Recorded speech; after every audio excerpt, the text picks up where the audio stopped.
Welcome to Everyone Loves Guitar, where we sit down and talk with interesting professional guitar players, uncover their stories, and discover what makes them tick. If you love guitar, music, and the backstory of people's lives, stick around. You're in the right place.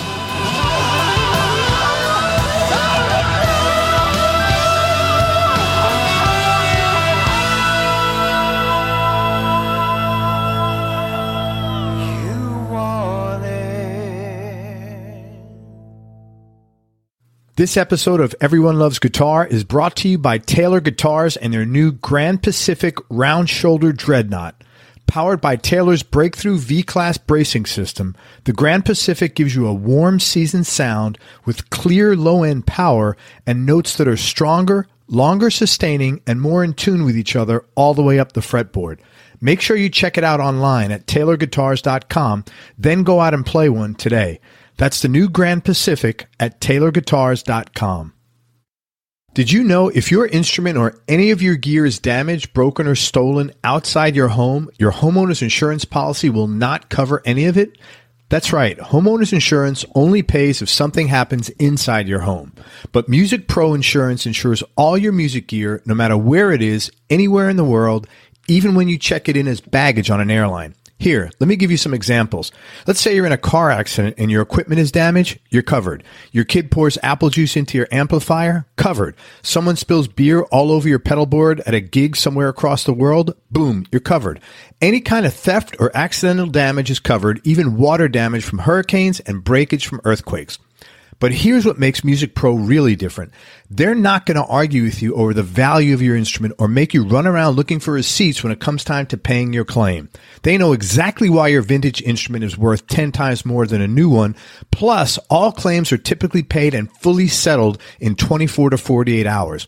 So if your equipment is not insured properly, go to musicproinsurance.com, hit standard, then enter your information and get a free gear protection estimate. Don't be that player who ignores this, and then next month when something happens, you're wondering why you didn't take 10 minutes to do this properly. Make sure you go to musicproinsurance.com, enter your information, and get a free gear protection estimate. If something happens, you will be thanking me. Trust me on this. musicproinsurance.com. The Be Fulfilled Journal helps you be more honest with yourself and with others and be more open to handling things you've avoided dealing with for years. It's a 12-week online and journal program that helps you identify and eliminate things you do that are causing you stress and live in more gratitude and joy. It was actually developed by a long-term friend of mine who got sober in 2008, and he's put together a great deal just for my listeners. You get the 300-page hardcover journal and access to the 12-week video program online, plus free shipping, plus membership in a private Facebook support group with others going through the program, plus a 5-day mini course showing you how to let go of stuff that's draining your energy, plus a 30-day 100% money-back guarantee. To start your journey and get all the bonuses, go to BeFulfilledJournal.com/ELG. That's BeFulfilledJournal.com/ELG. For information about advertising on Everyone Loves Guitar, including information on geographically targeted ads, go to everyonelovesguitar.com/advertise. That's everyonelovesguitar.com/advertise. Hey, this is Craig, and I just want to talk to you about something serious for a moment before we start today's episode. In 2018, at the very beginning of the year, in January, I had interviewed Frank Sidoris. Frank was and still is Slash's guitar player. He's a lovely guy, really cool, and just a tremendous guitar player. And I actually had a lot of fun with Frank, and he's one of those guys we stayed in touch throughout this time. And last week I read some really unfortunate news on his social media channels that his girlfriend has cervical cancer. And I don't know if you have had a family member or had cancer impact your life or your family's life or a friend's life, but I have, and it's a terribly devastating disease in every single way, and the sense of powerlessness that you feel when a loved one has cancer is really devastating. Anyway, Frank's girlfriend, I do not believe, has any kind of medical insurance. He is running a GoFundMe campaign, and I just wanted to tell you about the campaign if you are inclined to go donate, make a donation. I know Frank and his girlfriend would appreciate it.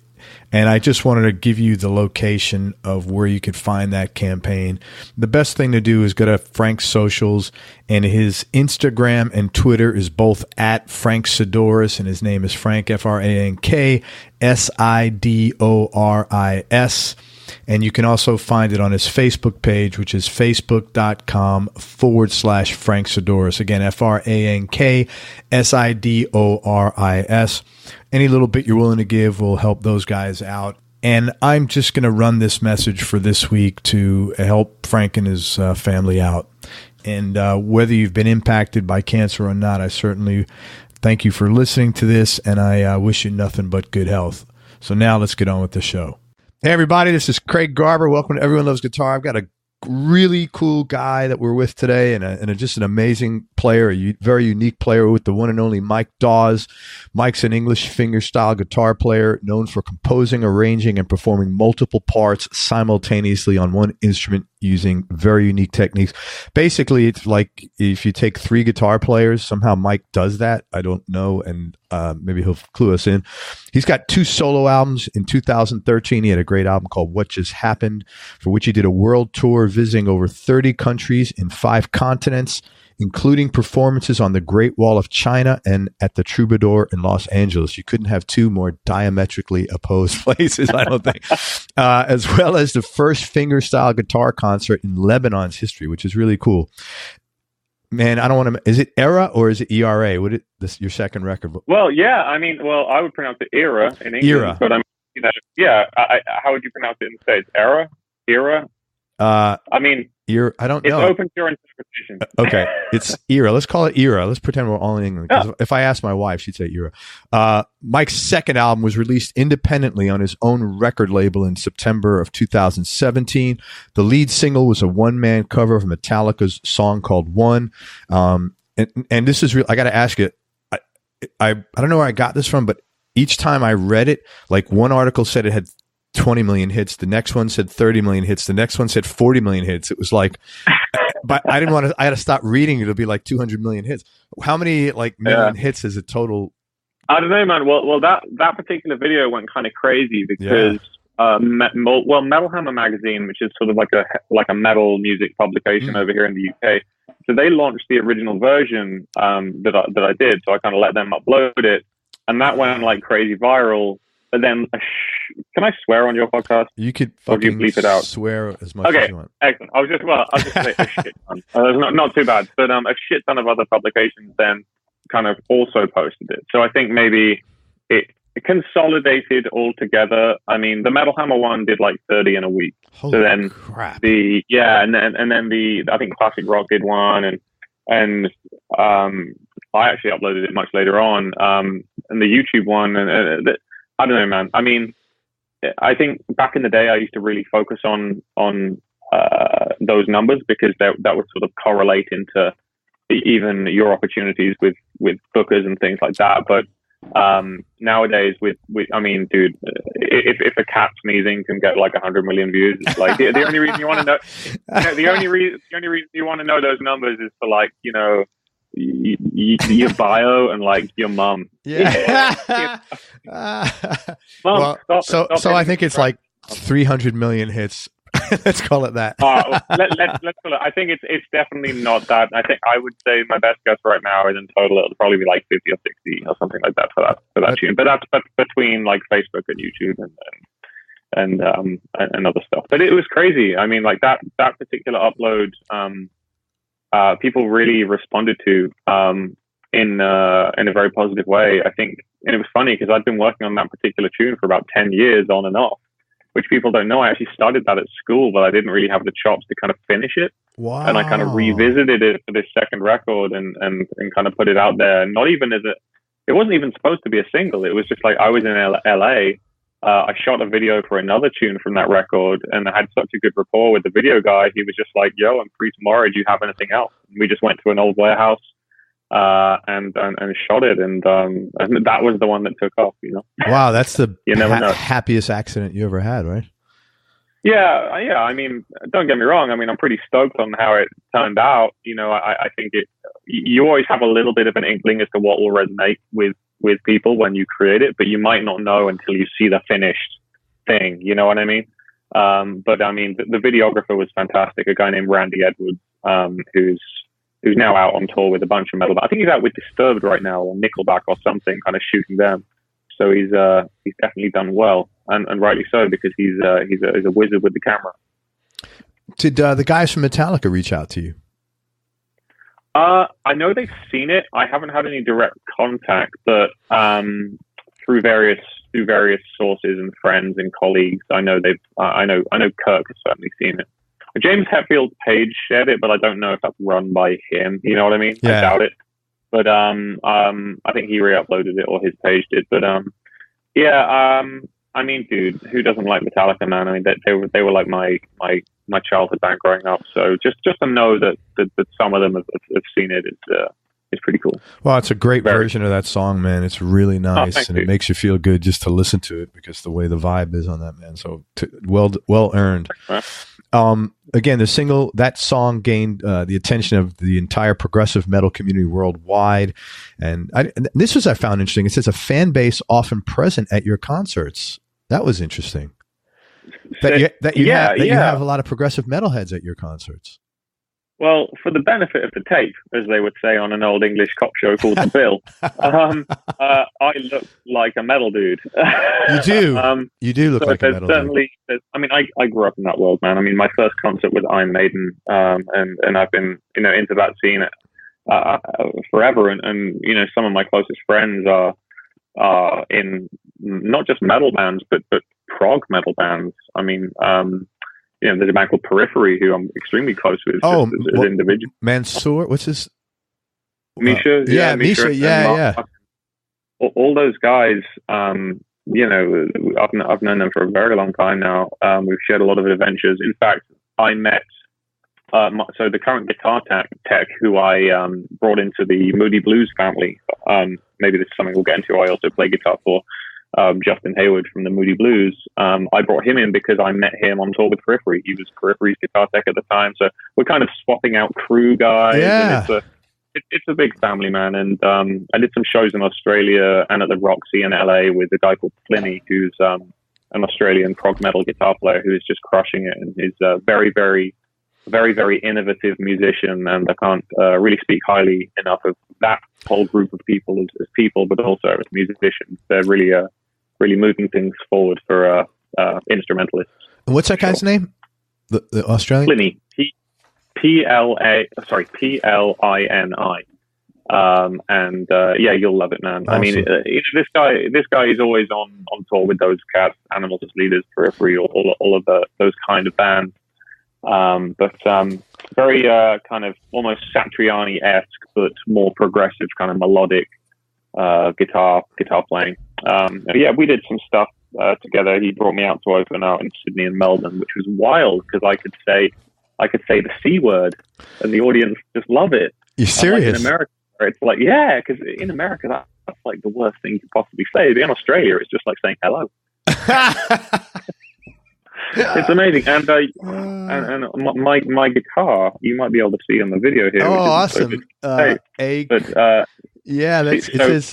guitar is actually made by someone whose last name is Cuntz. Yeah, that is his name, German guitar maker. So it was nice to be able to share that from the stage. Awesome! That's the only word my wife forbids me to say. Yeah, well, we'll tread on eggshells. Okay, you've also been featured on AMC's Better Call Saul playing percussion and additional guitar on Cold Feet. Were you actually on the show? Or your song, your music? So this is a song that was written by. So I went to Berlin and did a session with a guy called Finn Greenell, amazing singer-songwriter. Very, very, very, very popular artist, and has a lot of his music put onto all kinds of TV shows and things. And he just brought me in to kind of, see if we could come up with anything. And I think we came up with a few little licks and things together and recorded some stuff. And what we ended up doing as part of that session became this song called Cold Feet, which ended up on Better Call Saul. So cool, I'm playing on it. But it's his sultry vocals, and it's under his name. Very cool. Amazing artist. You should all check out on Spotify. Fink. Some of the most soulful, kind of blues tinged singer-songwriter music. Awesome. This is I love getting new. This is one of the things, the extra perks, man. I get turned on to so much new music, talking to all you guys, man, which is great. Dude. I mean, this is one of the things that I love about things like Spotify. You know, you have a lot of people saying Spotify is evil. No, man. I mean, the amount of music I've discovered from that is fantastic. And, and I love sharing. I've started making some playlists. I actually have a playlist called the Acoustic Drive, which I made on my Spotify profile. And it's me kind of sharing all my solo guitar fingerstyle influences, because a lot of people might be a prog metal fan and think that I'm maybe the only person playing in this kind of style. Whereas, I've obviously been inspired by a whole host of dudes that they might not have heard of before. So can people follow people can follow your list, right? Yeah, exactly. So they can go. Okay. They can if you not to interrupt your no. This is taking me back through memory lane. But this is great. If you were to search for Mike Dawes DAWES on Spotify, there's a playlist at the bottom of the page called the Acoustic Drive, and you can just click on that and click follow, and it just means that you can click it on shuffle, if you're studying or on a long car drive or something like that. It's just nice fingerstyle music to chill to. Some of my guitar heroes and tunes that have inspired me a lot growing up. But anyway, you're midway through your thing. So, okay. No, it's all good, man. Late in 2017 and again in 2018, Mike was named Best Acoustic Guitarist in the World Right Now. That's actually the title. By Music Radar and Total Guitar's End of Year poll. That's pretty awesome, man. That's pretty crazy. Yeah, I mean, obviously everything that is on the internet is true. So that must be. You know what, man? I knew that you would be like humorous about this. It's really funny. I knew that. Dude, I mean, obviously, like guitar polls and things like this, you have to take that stuff with a pinch of salt. But I will say it's a huge honor to have been put in a list by these publications alongside some of my guitar heroes, and yeah, I mean, I think there's a combination of those kind of things are normally a combination of people kind of voting, and also, I guess, the magazines themselves. But I think, 2017 came off the back of, I guess, that Metallica video kind of went all into people's ear and eye holes, so that obviously helped. And then I think just hammering it through 2018, and just thank you to anyone listening that actually votes for stuff like that, because that makes my mum really happy. You should get a T-shirt that says "Best Acoustic Guitarist" and on the back, "Right Now." That's almost as if I saw a T-shirt. I saw a T-shirt at the festival. Someone walked up with a T-shirt that said "Jesus is coming," and on the back it just said "Jesus is going." That was brilliant. There you go. Mike's also, as he mentioned, lead guitar player for Justin Heyward of the Moody Blues. And if you guys aren't hip to Justin, he's an incredible songwriter. And he's currently touring 10, but he really said he's been touring 11 months a year over the last 6 years. So this is a man with a great work ethic, and he's amassed 100 million video views online. See, that's what I'm saying. It's like inflation, man. But I think that's total. I guess that's like. I guess obviously the bulk of that must be the Metallica video, and then everything else kind of coming together as well. Oh, but dude, take it. That's awesome, man. Honestly, that's you don't get 100 million views because you're not putting out something that's enjoyable. So congratulations. That's awesome. Cool. Thanks, man. And he recently launched a new band called Nick Mystery with Grammy nominated. Yeah, man. What's up with that? What is going on with that? Dude, that's so much fun. Oh my God. So basically, this is, I guess for me, this is my medication for against being surrounded by myself, my acoustic guitar, and airplanes for like 6 years. So this is me going out to Vegas with my buddy Jukka, who is from Finland. He's this like crazy, amazing musician and sort of Finnish rock star that now lives in Vegas. He's like the one Finnish dude in Vegas. Very easy to spot, often sunburned. And Spencer, who's the singer of Periphery, actually. This metal band. And this is the three of us sharing our love for cheesy 80s synthesizer-based pop music like Peter Gabriel and stuff like that, but mixed with kind of Spencer's kind of West Coast kind of pop punky vocals and Yucca's experience in the pop world.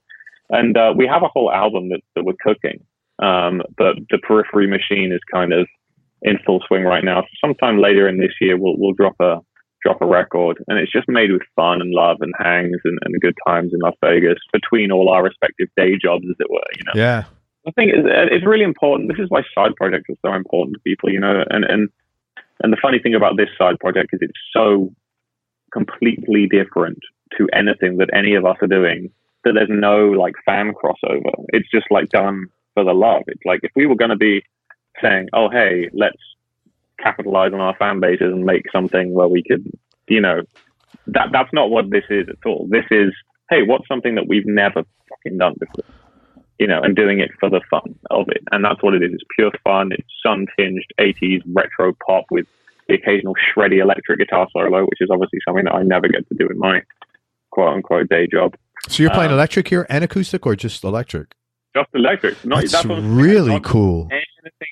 And Spencer's singing like poppy stuff. Yucca's playing synths. This is totally different, and it's totally for a totally different group of people. They find it on their own. You know, they will find it on their own, and you know, we will probably tour it at some point. But I just see, you know, I grew up in the metal world where, you know, I don't know, Max Cavalera will launch a side project, and it's, hey, guess what? It's another metal band. Cool. You know, right. Show me a different side of you as a human being. You know, so that's I guess what this is. It's not that the goal was to prove anything to people, but it's just an honest representation of our personalities. Man, I think that's nothing more than that, and it's a beautiful thing nowadays, I think. As well. Yeah, and it's important to do that. I mean, that's why you got into music. I mean, to exactly honest representations of what you're doing, man. That's exactly it, man. And I mean, you know, touring around the world playing fingerstyle guitar for 6 years. Don't get me wrong, I love fingerstyle guitar, but guess what? I love other things as well. Yeah, that's the same with any musician. That's why everyone has their weird experimental side project, whether they tell people about it or not. You know, it's medicine. It's an expression of personality. It's funny you mentioned. So that's what that is, and it's also an excuse to go to Las Vegas. Hey, good for you. You need to cut loose, man. I said you mentioned Max Cavalera, and I interviewed Andreas from Sepultura, and sick. Yeah, he's a really good guy. He's got tons of side projects as well. I think everybody really feels, you know, the need, that same, every artist feels the same need to do that stuff, you know? That's the thing, yeah. Oh, by the way, I don't even know if this guy has any side projects. I'm just pulling a generic metal guy. Oh, okay, yeah. I'm sure he does. That's funny. No disrespect there if he's got that going on, but yeah. And just to close out your bio, Mike's heavily influenced by folk, pop, rock, and as we just found out, metal music, as well as other fingerstyle players such as, of course, Michael Hedges, Pierre Ben Susan, and Eric Roche. And I also have to say, I told Mike this before, man, I'm really so impressed with, you know, just everything you've done as a young guy. I mean, this is just pretty phenomenal. I mean, I know that this was not born out of luck, and I know this is not born out of, I know you're working your ass off, put it that way. This is not for the faint of heart, man. So I really give you a lot of credit for that. Thank you. All right, so let me ask you some questions. You first started on keyboards, then you switched to electric, and then at 12 you switched again to steel string acoustic. I was wondering if you could talk about that evolution, and you know, what about acoustic, you know, sort of finally hooked you to more pursue that. Right. Yeah. Well, I mean, I was playing guitar. I got my first electric guitar when I was 12. And I fell in love with the guitar as soon as I started playing it. Well, I mean, I didn't fall in love with it straight away. It took me a while to be able to get a note. And I was a bit of a temper tantrum kid. You know, I was into skateboarding and would always yell at the skateboard if I didn't like it or something like that. But the reason I switched to acoustic guitar was There were a few reasons. I mean, I was very inspired by the music of Pierre Ben Susan, especially because his music was always present in my family environment. So, whereas at school, I was, into Guns N' Roses and Metallica and stuff, and the kind of Boston metalcore movement of the mid 2000s. At home, I was very much into the fingerstyle thing. But the thing that really tipped it over the edge for me was, it seemed like at the time living in a small town. I grew up in a very small town. That everyone. It was very hard for me to find a band of people who kind of, I don't know. I guess the music that I was writing in my school band wasn't taking it to that next level, And I think a lot of that's to do with, your friends at school, and then you all go off to different colleges and everyone separates. And it wasn't an area filled with hot shot local, stargazing musicians, Sure. And I started messing around with solo stuff through a few circumstances and hit up some open mic nights. And it seemed that the response I was getting from even just general pub goers at open mic nights was a warmer response than I was getting to music I was playing in my band projects that I was doing. And suddenly, I was making a bit of money, which is something that I'd never done before. People buy these little homemade demo CDs that I made, and then over the course of a year, I took a year out of education between college and university, which I guess would be the equivalent of maybe high school and college in the States. Yeah. Like sort of age 18, 19 years old, I took a year out. No, must have been before that, like 17. I don't know. I saved up enough money to buy an acoustic guitar with that, and then I kind of, built an acoustic repertoire over a few years, and many hurdles along the way led me to releasing my first album about a year after I left education. Ironically, I had a project in the works that I've been working with for 3 years with an ex-girlfriend, but that fell apart when we broke up. And as we were about to leave education and go into the whole record deal, world tour kind of thing, it was kind of back to the drawing board. So I spent that year kind of being horrifically motivated by the negative consequences of putting all your eggs in one basket, and then picked up some teaching work, used that as motivation to kind of build a solo repertoire. And then the first solo tune that I did was the first video that I put out, and that fortunately went kind of super viral. And that was a cover of Somebody That I Used to Know by Gautier, which I put out in like 2012, I think it was. But that went viral back then, which compared to the numbers that you get now on videos, because, the video game is filled with such content and people, to go viral now, you need a lot more millions of views. But back then it hit a couple of million views in a week, and that was enough to make kind of international headlines. It was a very popular thing at the time, and kind of gave me all the gig offers that I needed to kind of give me the motivation to get an album together. And over the course of a year, I sort of taught myself how to book shows and book flights and book visas and do a show and all of this stuff as I was writing my first record, so that as soon as my first record came out, I was straight into touring, and I was kind of self-sufficient in my self-managerial kind of independent musician experience. And I think if I hadn't have released that single and then got a bunch of offers, I wouldn't have had the motivation to do a full album and kind of grab the bull by the horns, as it were. If that makes any sense. Yeah, man. I have a bunch of a long and strange story, but it's no, that was very, very cool, and that was kind of you to share all that. Have some questions follow up on that. So, few things. Do you still self-manage, or do you have a manager now? Okay. Yeah. So I shouldn't. I acknowledge that now. I've always worn as a badge of honor the self-managing thing. The indie musician done good kind of thing was something that was very dear to my heart in the early days. And of course, the good fortune of the Justin Hayward session gig coming along and getting that, and then having, whenever we go out on tour, that's good steady work. So the combination of that plus the rest of the year that I had to fill, I felt that I didn't need a manager. However, now it's a case of I really need a life. I really need a home life. I need something to kind of keep my head on my shoulders in that respect, because I'm sick of living at airports right now. And in order to facilitate having a life, that means spending less time on the computer and spending all day doing admin and more time playing guitar and making content. In order to facilitate that, I need the right manager.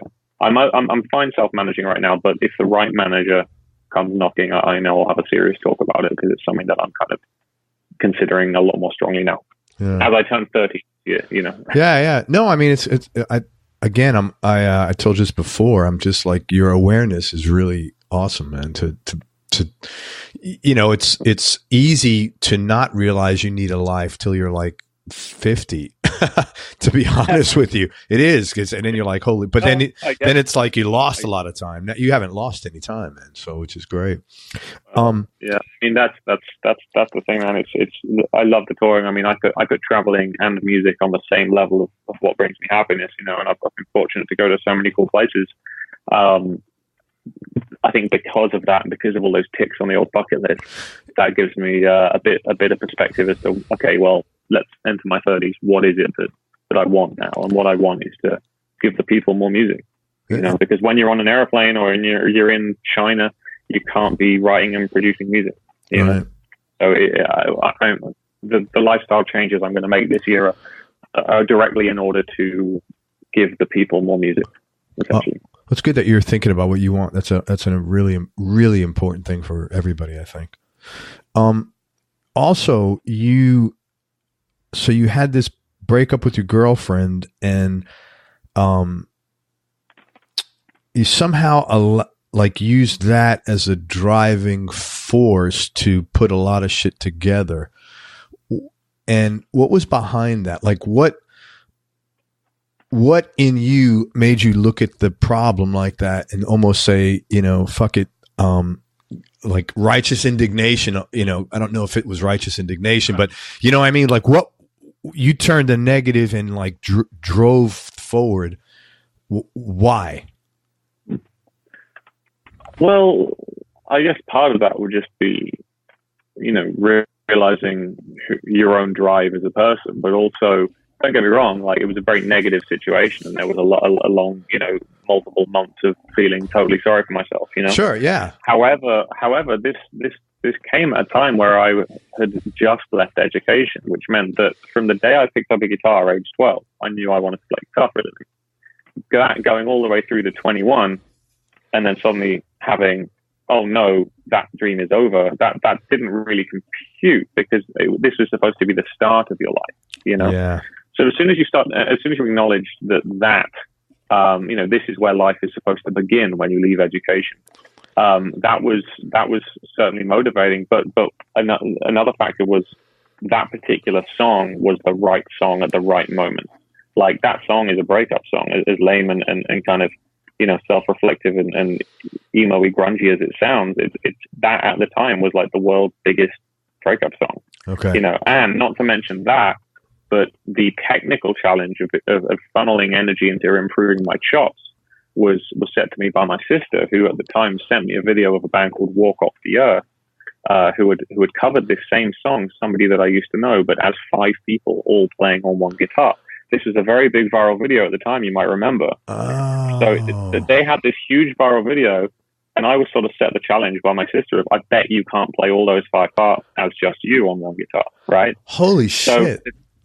So the technical challenge, based with the emotional connection to the lyric and the song, based with the timing and the fact that it was time to get on with your life and you know, pick yourself up, this was all like a perfect storm coming together.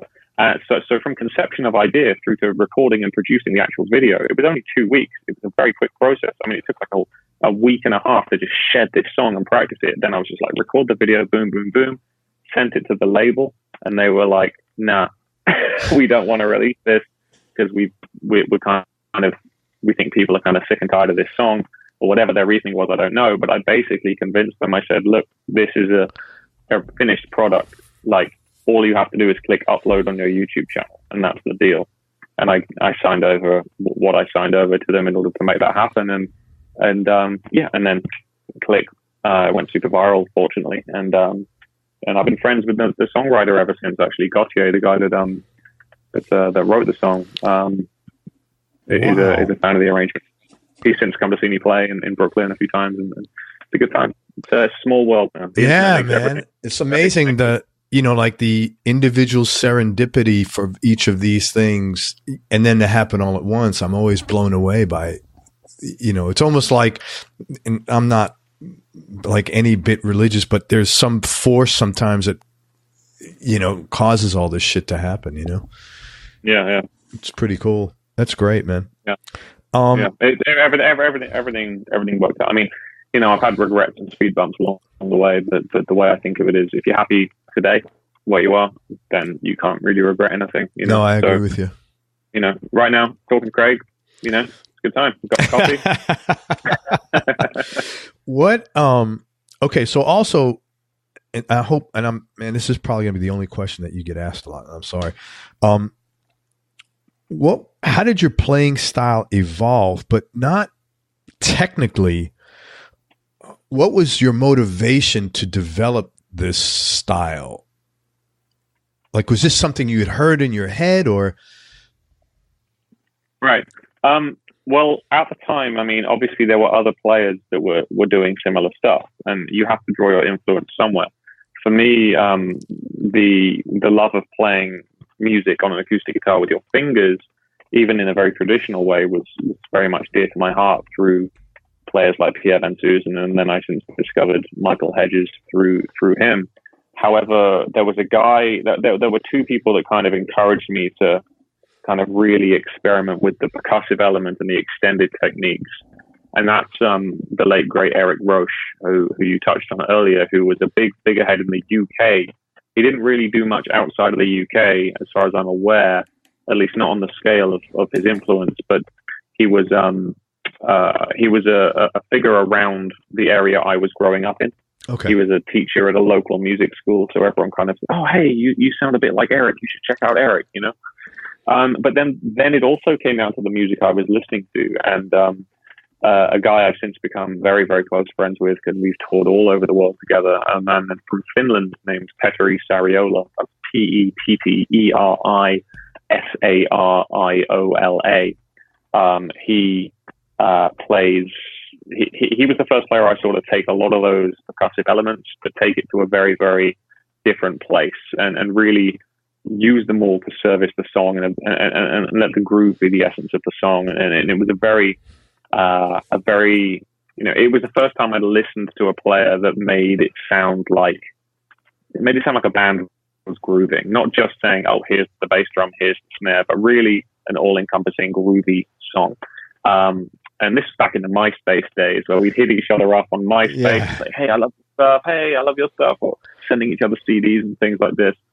And gradually you realize that there's a community out there of weirdos experimenting with this stuff, And I think something that in the very small but growing fingerstyle guitar scene, something that I have, which wasn't inspired by other guitar players, is the polyrhythmic aspect to things. So I draw a lot of influence from the progressive metal scene. Like I said, I grew up in that world, whereas a lot of acoustic guys didn't grow up in that world. So the little passages in music. In fact, I have an old song called "The Impossible," which showcases some of these techniques quite well.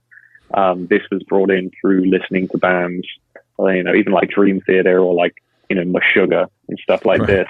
So unusual guitar influences, and also a lot of the stuff I do tends to be fairly accessible harmonically, because I grew up in that rock metal world. I think that it doesn't, as much as it could be technically scary, I think harmonically it's pretty relatable to a lot of people, not even just guitar players. Totally.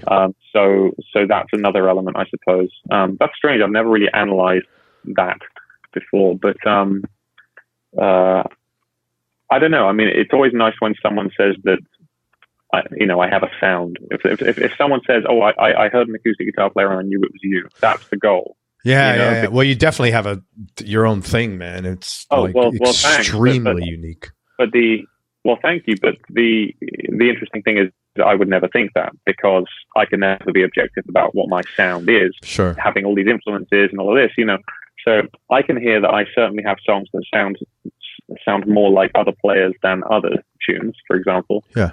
But if someone can identify me through listening to any one of my tunes, then that's sort of one of my goals, you know. And I get asked this a lot at workshops: how do you cultivate your own sound?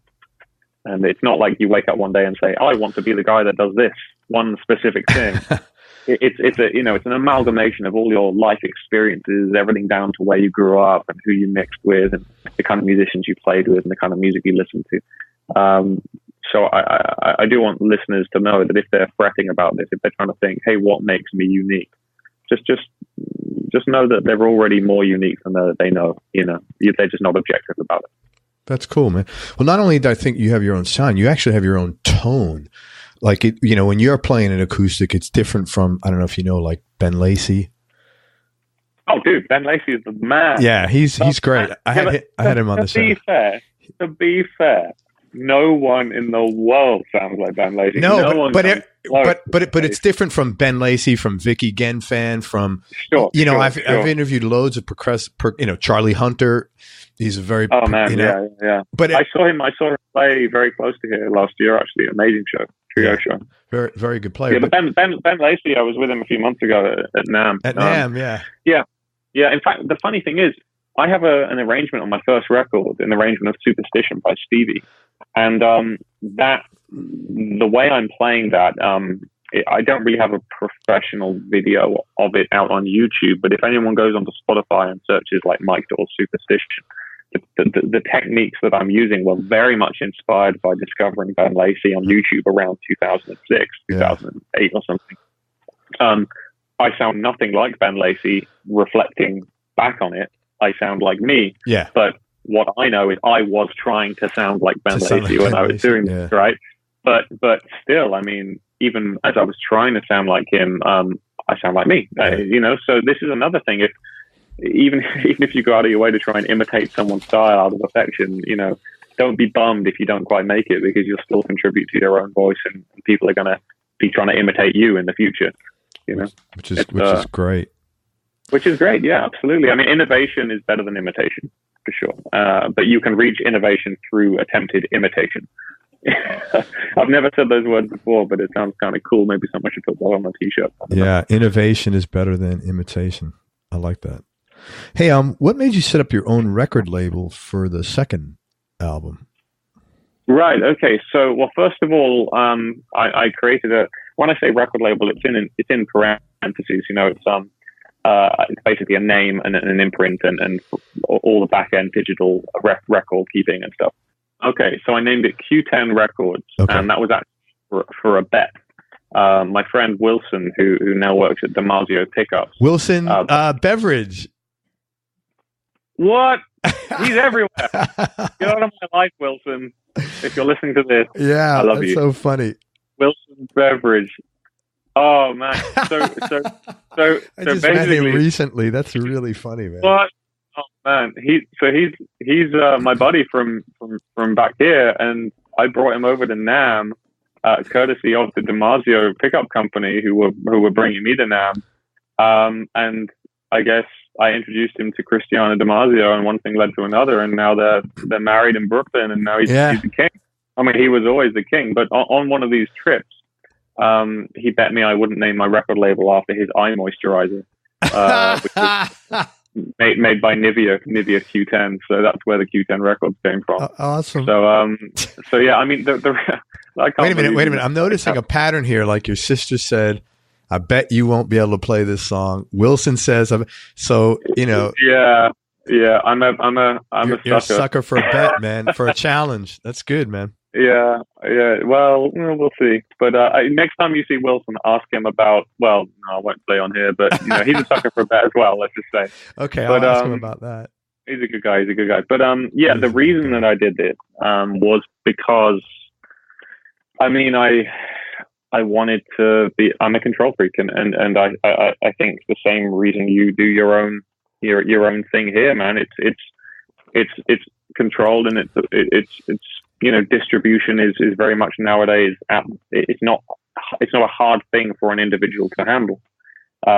Physical distribution is, I would argue, in my scene, unnecessary. Besides selling it from your website and from selling it at shows, and digital distribution is incredibly easy to set up with things like DistroKid or TuneCore or whatever.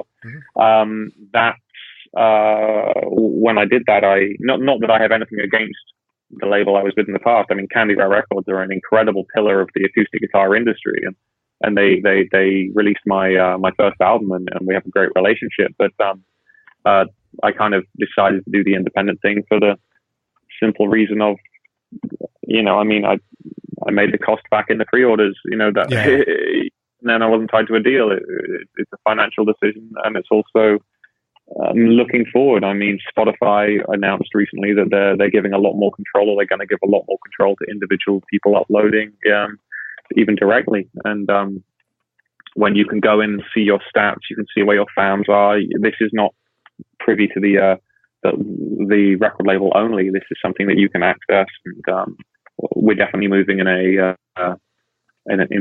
a traditional label-less world for those that are willing to put in the hours to take advantage of it, I suppose. Do you see yourself, so like you've got a pretty, like looking at this from a business standpoint, you've got a pretty good fan base. Do you see yourself at some point now, maybe your label, you put somebody else on there, and now you've got this built-in distribution? That would seem to me like a good plan B or something like that. That is actually something that I will be doing in the future. I don't know when in the future, because I certainly want to focus my immediate future on music creation and content creation. But I don't like the word label necessarily, but what I want to do is turn Q10 into I guess what you can call a label services company. Or a hub, a distribution hub even. Yeah, exactly. No, I totally get it. What I see it being is a contract less, because I don't think traditional contracts are really appropriate now when the distribution landscape changes every few months. Yes. It's impossible to say, hey, give me your rights for 3 years when, we have no idea what the system's going to be like in 1 year. I would probably in the future do a company that provides a list of services for a one-off fee. So, for example, do you want your stuff to be seen by the editor of this magazine, plus to get featured here, or at least get sent out? That's sort of like PR meets distribution meets an all-encompassing label services company specifically at the guitar scene, simply just based on if I hear some music that I really, really believe in, and maybe want to take some time off boring and build that, maybe hire some other people to get involved with that and build that as a company. But it's something I'm thinking about for sure. I haven't quite got a specific date or a specific plan, but it would certainly be a very exclusive thing if it does happen. It would certainly be a cream of the crop kind of thing. I don't want to just say, hey, kid with a guitar, sure, give me your money. That's not what it would be. Well, you want to work with things and I think music is so impersonal. If you're not working with a band or a sound you like, it's like just not going to work almost. Totally. And also if I'm going to be, if it's part of the deal, I'm going to be calling up, even people like yourself to say, hey, let me introduce your music to Craig, for example. I'm not saying, Craig, listen to this. It's kind of shot, but, they paid me. that's horrible. I'll tell you a funny story about that, and I don't think I've ever said this. I don't work with a lot of PR people, because nothing against you if you're listening to PR, a lot of them are wasting time, and I'm like a monster when it comes to my time. And I'm just, because I only have so much of it, it's like you can't make more. So anyway, somebody sent me something, really good guy, a PR person I work with. He's very nice.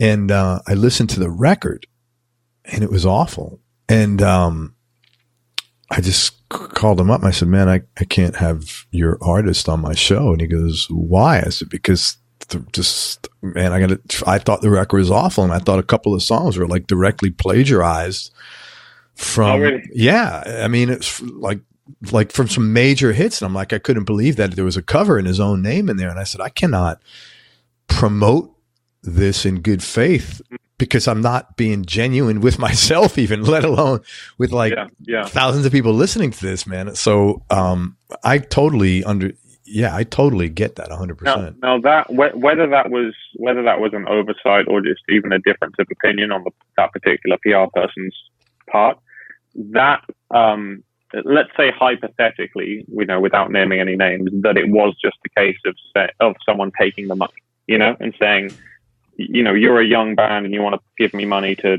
send your stuff out, I'll do that, without listening to it and without any quality control.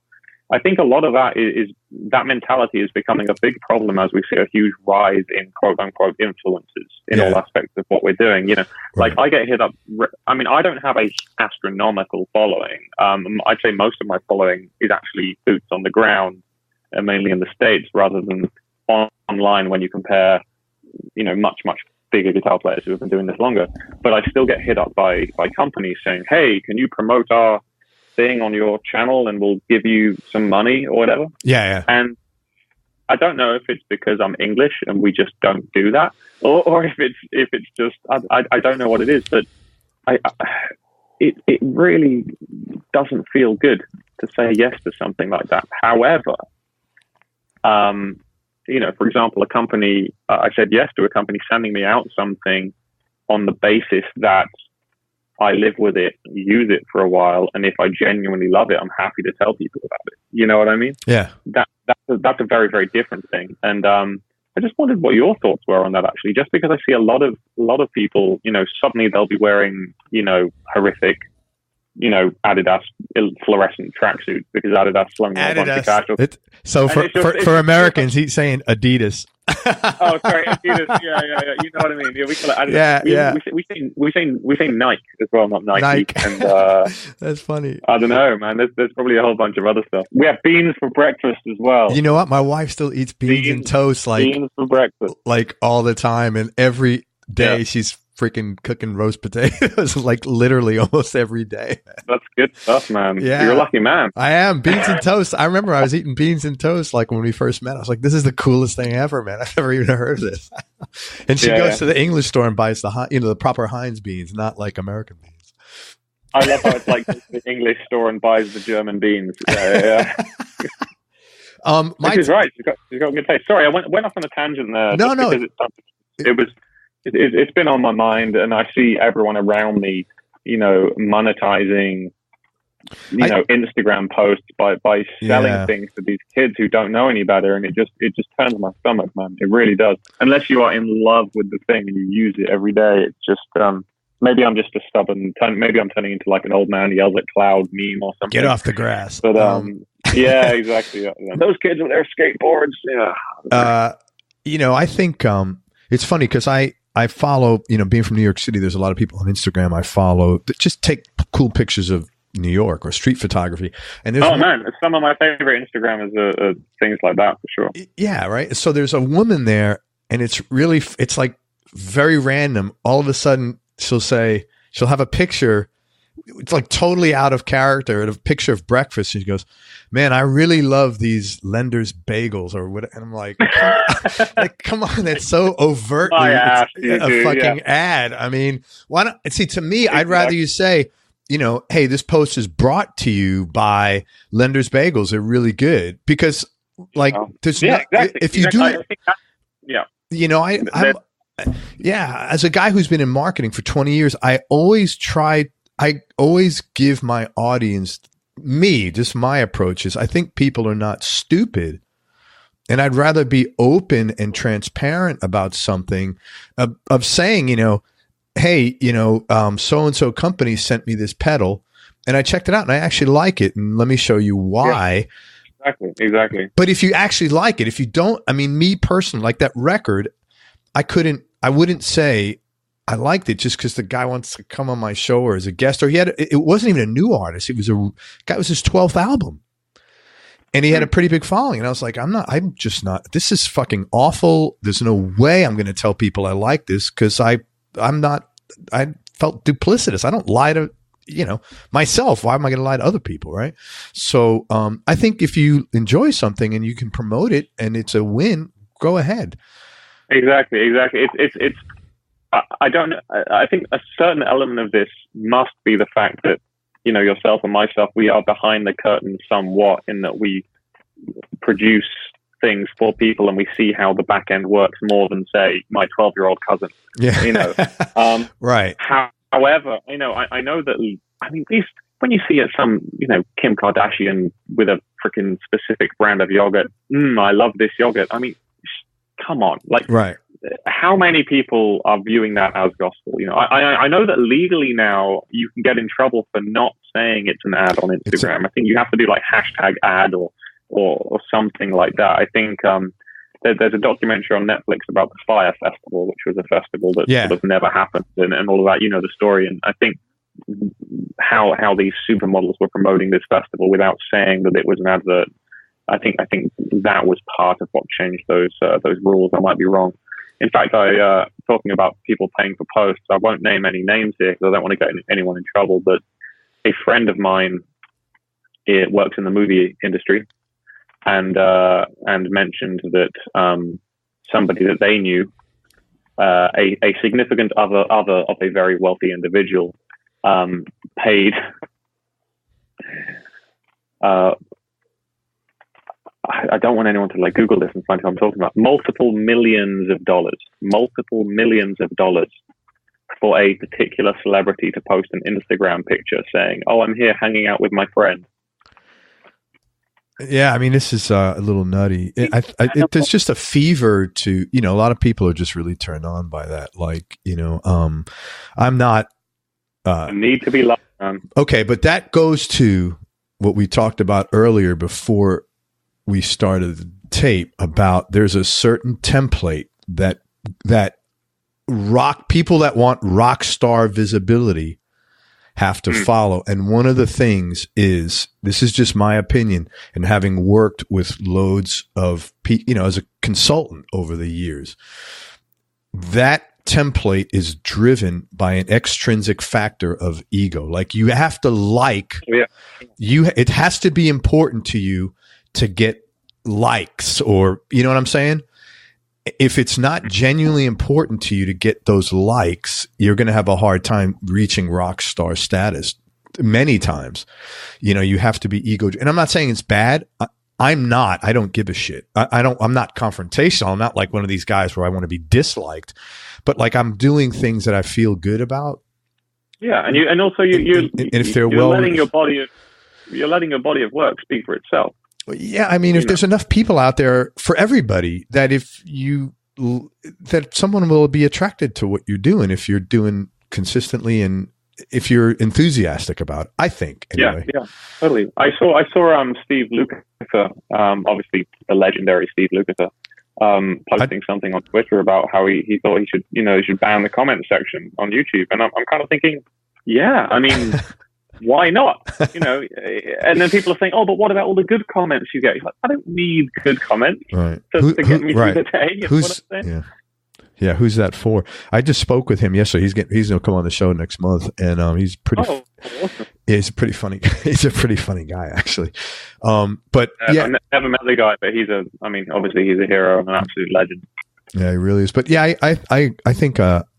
It's a personal opinion. I think everything's okay if you're open and honest with stuff, and if it feels good to you, I think it's probably okay to do. If you're genuine about it, So totally, that's another benefit of having a home life away from the road, is to really, really reflect on who it is you are and what it is that you want and what brings you happiness. It's so important and so overlooked when the pressure of constantly having to post things and constantly appearing busy, when we live in that world, I think sometimes it's very easy. I find this myself. It's very easy to lose your soul a little bit. And can I tell you, periods are very important. I actually think that's the most important thing in the world when it comes to doing stuff that you're going to ultimately quote for a living. And that's why I started this show. And I have never done a project like that in my life where I was driven by, this is going to make me feel good. And, I also never had a project that has organically grown that way either. So it's not like I'm some freaking special, unique guy. There has to be something associated with doing something that you like that makes it work. If you were playing blues, would you have had all this success? Probably not. Because that's not that you don't like blues, but that wasn't what was coming out of your heart. I would think. True. You have to be, yeah. Well, you've got to be completely genuine if you've got to bare yourself to the world, and that's the way you're going to produce your best work. It's the same reason why I have this little fun pop side project with friends. It's immeasurably fun.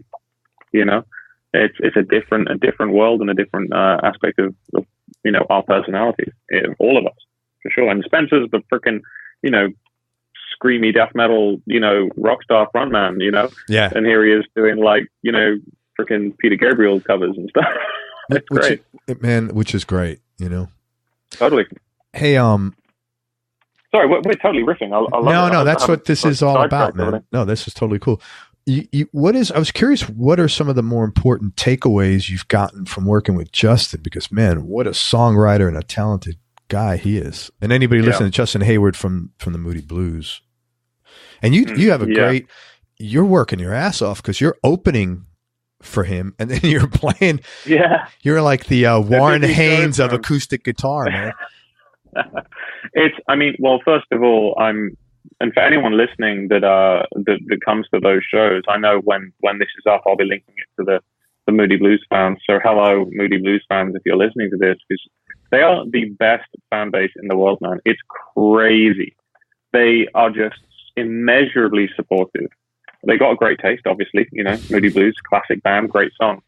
But yeah, they're busy shows, man. I go out, I do the opening shtick, and then because I want to meet these guys, and I do the whole run out to the front, say hi in the intermission, run back. Do you really?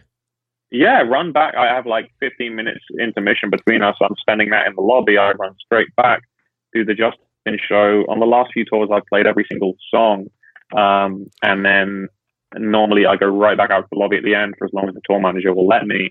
Then it's going to get shoved into the SUV and back to the hotel. Dude, that is really kind of you, because that's extremely unusual. Wow, that says a lot about you, man. Yeah, well, that's the culture that I grew up in from doing the open mics and the acoustic bars and things like that, and it's just fun, man. And the thing is, as busy as those shows are, the tours themselves are very, very comfortable.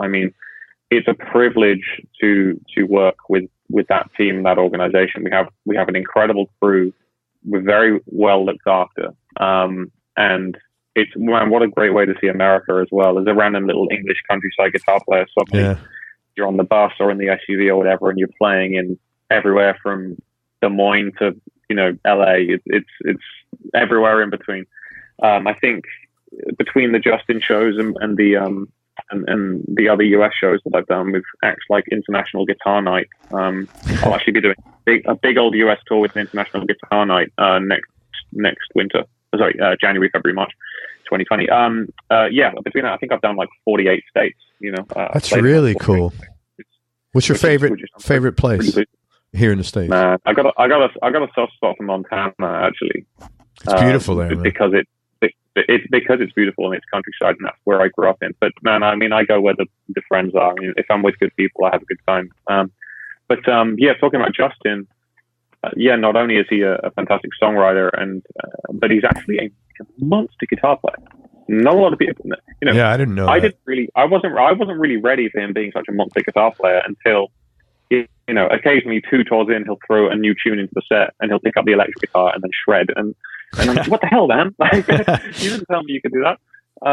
But he's got an amazing ear, and an ear for arrangements, because we go out as a 3-piece. And this year we're actually going to be doing a lot of shows and some tours as a 4-piece. We're bringing out in case people are listening and I shouldn't have announced anything, I'm going to go ahead and say we might be doing something as a 4-piece somewhere, and I can't really elaborate.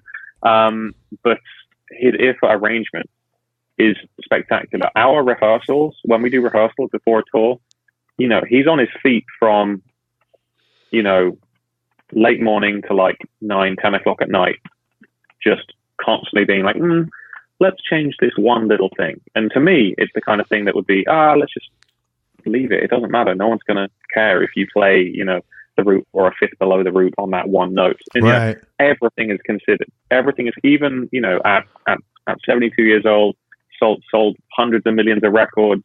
he doesn't need to care that much about stuff that he does, because it's all about the music. And these tours are wonderful because they're mostly completely acoustic. He had like 12 or 13 different acoustic guitars of his on that tour, and every guitar is for a specific song, because that particular 12 string with a Coca-Cola back on side, that's what we're using for Nights and White Satin. Right, that's right. the Nights and White Satin guitar. And some of these guitars are the guitars that he wrote these classic songs on. So it's a real window into his mind and his background coming to see those shows, and the stories he tells about all this crazy real rock star stuff from back in the day. It's pretty eye-opening for the little country bumpkin like myself in the UK. It's a good time. Well, I'm not surprised he's like that. A buddy of mine many years ago, a guy I'm still very close friends with, told me something that he picked up somewhere, and he said, how you do one thing is how you do everything. So if he's like, organized and on top of his shit with this, he's going to be on, that's, sort of like, it's like being pregnant. You either are or you're not. Right. Right. And it's so totally, I mean, he is, he gives a shit. Yeah. Right. Really gives a shit. And the fans can tell, because these fans, they know his tunes, and they notice the differences as well. I mean, a lot of those shows, we have the same front row for like every show. Really? Some of those tours. So you're coming out seeing like they're your buddies by the end of the tour. Yeah, exactly. So it's kind of weird, because some venues with the lighting, you know how it is, like you might only see the front row. Right. So some tours, I mean, we're just playing to these same 20 dudes or whatever. That's amazing that he's got that kind of a following. That's great.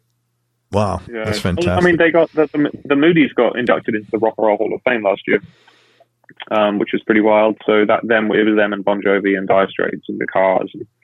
So they have a huge following in the States and in the UK in particular. And we've done some peripheral shows in places like the Netherlands and Denmark as well. We went down to Australia and New Zealand as well. It was fun. And you met him you got a session with him? That's how you met him? No, he just emailed me one day, and I, in my ignorance, didn't know who he was, because I was like some 22-year-old. I could see that. Idiot. Man. No, I could see that. So I don't know that my son would know Justin. He knows kind of like the Moody Blues. He wouldn't know who Justin Hayward is. Right. Well, the thing is, I did and I didn't. So I wake up in my shitty post-student flat to an email from Justin Hayward. He's like, "Hi, my name's Justin Hayward. I'm putting a band together for a US tour this summer. I'd love to, speak to you about possibly being involved. Can you meet up and we can talk about it?" I emailed back in my sleep days, having quickly just Googled Justin Hayward, and I think it came up with his middle name as well, and I just emailed back saying, "Ha." I literally said, "Ha." H-A, and then Justin, middle name, Hayward, ? And then he emails back saying, "Ha, yes, that's me. Ha, yeah." Fortunately, not being offended by my ignorance and kind of sleep-dazed, nonchalant email. And then, of course, I told my mom and dad, and they kind of, "What are you doing, idiot?" This is a good opportunity, son. Yeah, I mean, of course. And obviously, when I came to, I obviously realized who he was. And he sent me a couple of tunes from his new album called Spirits of the Western Sky. I learned a few of them and went up to his a flat that he owns near London. And we just had some tea and jammed a bit. And he kind of offered me the gig there and then, fortunately. I think he said that he was going to see a few other people that day, but fortunately he gave me a call as I was in the car driving home and just says he just cancelled the other auditions. And dude, that is so cool, man. What a nice story. Pretty sweet, yeah. That's got to feel good when Justin Hayward tells you, I canceled all the other auditions. Well, yeah, man. Well, the other interesting thing is this is still at a time where I'm very unsure of what I'm doing. I'm trying to do weird things with an acoustic guitar instrumentally and trying to convince myself that anyone would give a shit about that and not just, say, "Oh, it's just gimmicky bullshit. No one's going to care, whatever." But then when you have someone that sold like 100 million records say that's legit, and bear in mind that we're a 3-piece. Yeah. So inspired me because I can contribute percussive elements and bass line elements and extra harmonies, because I can handle these other parts. It's efficient for him to hire me instead of a guitar player and a percussionist. Yeah, right? yeah, totally. So also he says he likes me because I'm tall, and he's quite tall. So there's that as well. I won't deny that that's not a factor.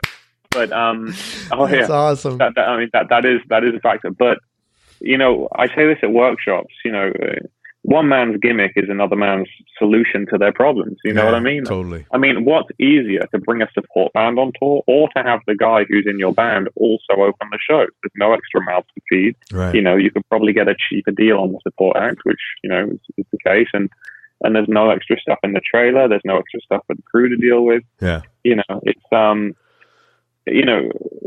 cutting out the middleman is obviously a very efficient thing to do in any industry, but none more so than a tour. That's really cool, man. Talk about a skeleton crew. If you can combine musicians, then the tour's going to save money, and you're going to be doing better from it. So it's him on acoustic, you on acoustic, and what's the third? Yeah, we have the Moody Blues session keyboard player Julie Reagan, doing backing vocals, keyboards. On the first tour we did, we had another keyboard player. The Moody Blues have 2 session keyboard players, and we had both of them, but that got cut down to just a 3-piece. And we just did a festival on a cruise ship where Justin was headlining.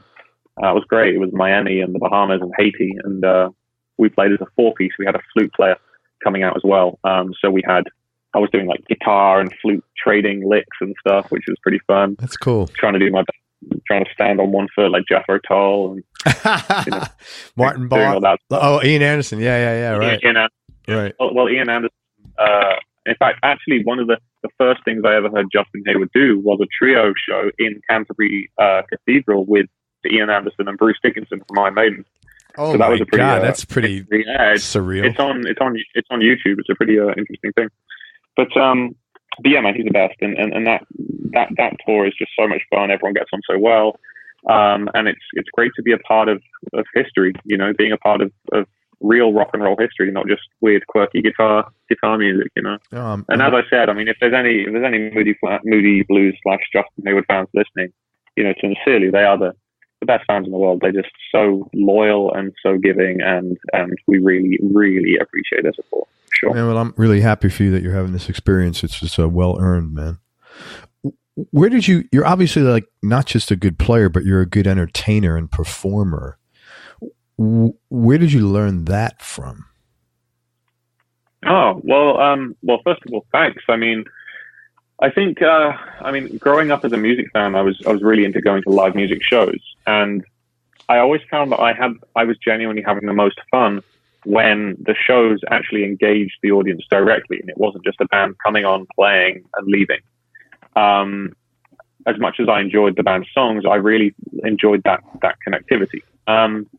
So obviously doing instrumental music, when you lose your vocals, you're on the back foot already. Yes. But also, pretty much every song I do is in a different guitar tuning, which means that between songs, there's, I have 2 choices. I can stand staring at my pedal board and tune in silence, or I can engage the audience in some kind of rapport or humor. And you might have guessed at this stage in our little interview here, but I can talk for England, especially when I've had some cups of coffee, as in this case. I just really enjoy the banter and the jokes and the humor. So I build a lot of that into the show. And then also that's filtered into songs themselves. I'll have ad-lib moments in tunes and lots of audience participation stuff. I have one song where I've never done this on the Justin Hayward show, but I have a solo song I do where I get the audience to all engage with their mobile phone lights and things. And that's cool. Sort of mini rave during a solo acoustic guitar concert. Just little things like that. They bring me, like, if I put myself into the position of an audience member, I would have more fun at that kind of show rather than a shoegazy guitar player in silence. And I mean, these shows that I'm going to do in July, for anyone on the East Coast in July, I'm playing with Tommy Emmanuel, who is, he's the king of all that stuff. He's I'm ashamed to say I've never actually seen Tommy's show live. I've always missed him when he's come through town because I've always been away. But he has that energy and that charisma that I really enjoy in a show. And I'm really looking forward to what we come up with doing a show together. I mean, very grateful that he's into the idea of me opening up the show. I'm going to have a pretty decent set length as well. It's going to be pretty awesome, man. I mean, if you're on the East Coast, we're doing like New Jersey, like Delaware, Connecticut, Massachusetts, Pennsylvania, and Maryland. And if you're in those places in July, mid-July, so the 15th through to the 24th, I think, and also the 21st of July is my birthday, and that's when we're doing New Jersey. It's going to be pretty wild. Very cool, tickets man. are available now for that, by the way, on TommyEmmanuel.com. So check that out. That's really cool, man. That's It's going to be a special little tour, that one. Okay, you're from like a small town in England, and it seems like you had a very musical childhood. Do your folks play music, or like are they hobbyists, or are they just music fans, or? Yeah, I mean, they're music fans. I say casually. I mean, my dad's played in. He doesn't really play much anymore, but he played in function bands over the years. He played trumpet, so I was always around that kind of environment. When I was younger, he was doing a lot more of that. At weekends. And my mum is into the theatre, so she used to manage a theatre. So she's interested in that side of things, acting and whatnot. And I have a lot of cousins that are, professional actors and things. Like one cousin who's been in like Game of Thrones and all these kind of shows. But no, and a lot of musicians in my mum's side of the family. I have a lot of cousins, none no sort of professional musicians, but lots of very talented hobbyists, like really, really talented. But my main musical inspiration, I think, came from friends and being in that weird group of people at school who were the music nerds, who the CD swappers, going to festivals together and trying to go to all the shows, and that kind of camaraderie, that was a lot of fun, and that certainly helped. Also, pop culture. I mean, I remember the first time I saw Rocky IV, the one where Rocky beats communism with a boxing match, which I thought was hilarious. And the soundtrack to that. That's a very American. That's a very American. Dude, it's so American. It's like I swear at that age, I must have been like 6 when I saw that. When I saw Rocky IV, I swear I thought that everyone in America was just wearing baby oil, just like constantly. I thought that was just what American people look like. We do. You haven't oiled up. Yeah, we're all oiled up, man. We're ready. Yeah, and oiled up and in slow motion, just constantly in slow motion. But the soundtrack I just loved, and the soundtrack I loved. And the funny thing is, I'm doing a music camp with Andy McKee and some other guitar players over in Northern California in the very end of July this year. And Vince DiCola, who is the guy that scored Rocky IV, is going to be at that camp. You're kidding. And he has nothing to do with guitar. It's all acoustic guitar players. But the manager, the organizer, Brian at Vector Management, he managed to get Vince DiCola to come and do a talk on composition. So it is going to be so much fun, man. By the way, Northern California, end of July. It's called the Musicarium, Andy McKee's Musicarium. And that's going to be 5 days and nights of camping out in Northern California. Beautiful landscape and lots of guitar, and Vince DiCola from Rocky IV, man. He did the 90s Transformers cartoon as well. It's crazy. Dude, I can't believe how much you're around. You're like how much you work. I mean, in a good way. Oh, thanks. Well, I'm quite impressed that I'm able to remember the dates of these things. I am too. I'm like, well, that's why, that's the self-managing thing as well. If you're the one inputting the dates, you kind of like remember them, Very much. But yeah, sorry, I rambled so much, dude. No, it's totally fine. I'm glad. I want everybody to come check out your where can people get the tickets for that, for the Andy McKee thing? If you Google, I think andymckee.com would be the best, or if you go on my website, mikedawes.com, you can go onto the live shows and then that'll filter through. But that's a camp. That's like a residential nerd thing. Yeah. If you're a super guitar nerd, there's none nerdier place, especially as we have Vince DiCola from Rocky / 90s Transformers cartoon. Oh man, it's going to be so fun. Bring your massage oil. Exactly. Free baby oil if you order. Yeah. Use the coupon code Rocky4, you get some free oil. Free oil. Yeah, there you go. Hey, Mike, what were some of maybe the lower points or bigger obstacles that you have had to deal with? And how did you manage to get through them, either personally, music related, or business related? You mentioned one, the breakup, and that actually. Yeah, I mean that was the first big hurdle, but that was the one that really I have no regrets about, because it forced me to kind of become a soloist, and I think I always had a fear of being alone on stage, and that kind of forced me to get over that and really embrace live performance without the net. I think I was, I always try and do a note perfect show, but there was a time where I would kick myself if I didn't play a note perfect show. Whereas now I'm more concerned about the vibe. If the audience had a good time, then that's what matters. And you do realize very few people are going to know it's a wrong note unless it's like incredibly overt. This is true, but it's easier to hide if you're in a band than if you're just there by yourself. 100%. Or if you're playing electric as opposed to acoustic. Exactly. So some other low points. I have burnt out severely a few times. Like I've hit it so hard. I'm a bit of an insomniac as well, which I'm sure is not uncommon in this kind of line of work. All the time zones, and also constantly trying to think of new business ideas or musical ideas. It keeps me up at night, and I'm sure there's some people listening who will relate to that. And as a result, I've done some tours where I just haven't slept, and it got to the point where my body just shut down. I remember I was in Germany one time, and after the show, it suddenly felt like I had full-on food poisoning, minus the vomiting, but just my whole body was shut down, fever, shaking, freezing cold chills. And I was just like, dude, I need to go to the hotel right now. Went there, and I slept for like 16 hours and got woken up to the maid just like trying to kick me out of the hotel room. And I felt amazing. But it was a wake-up call, man. It's we're not machines. And as much as, I think people forget that musicians are humans with human needs. We need to also rest. And even if you think a musician's just sitting there on the couch not doing anything, he's working his mind, Right. And same as you, I'm sure. I mean, if you're not sat there doing stuff, I'm sure there's people in the I'm sure there's people on the outside. I'm terrible, man. All that stuff. I get that all the time, man. Oh, what time did you wake up today, Mike? Oh, you're so lazy. It's like, well, I was up until 5 a.m. just thinking. It's very hard. It's a blessing and a curse when your mind doesn't shut down. Totally. I heard Tim Pierce talk, legendary Tim Pierce talk on one of his videos about how really musicians do work a lot harder than people think. And for anyone doubting that, I'd recommend checking out some of Tim Pierce's YouTube videos. But other low points, just general, like, I don't know, man. It's hard to quantify. I mean, some nasty illnesses I've got overseas, which wasn't so pleasant. Nothing like super crazy. I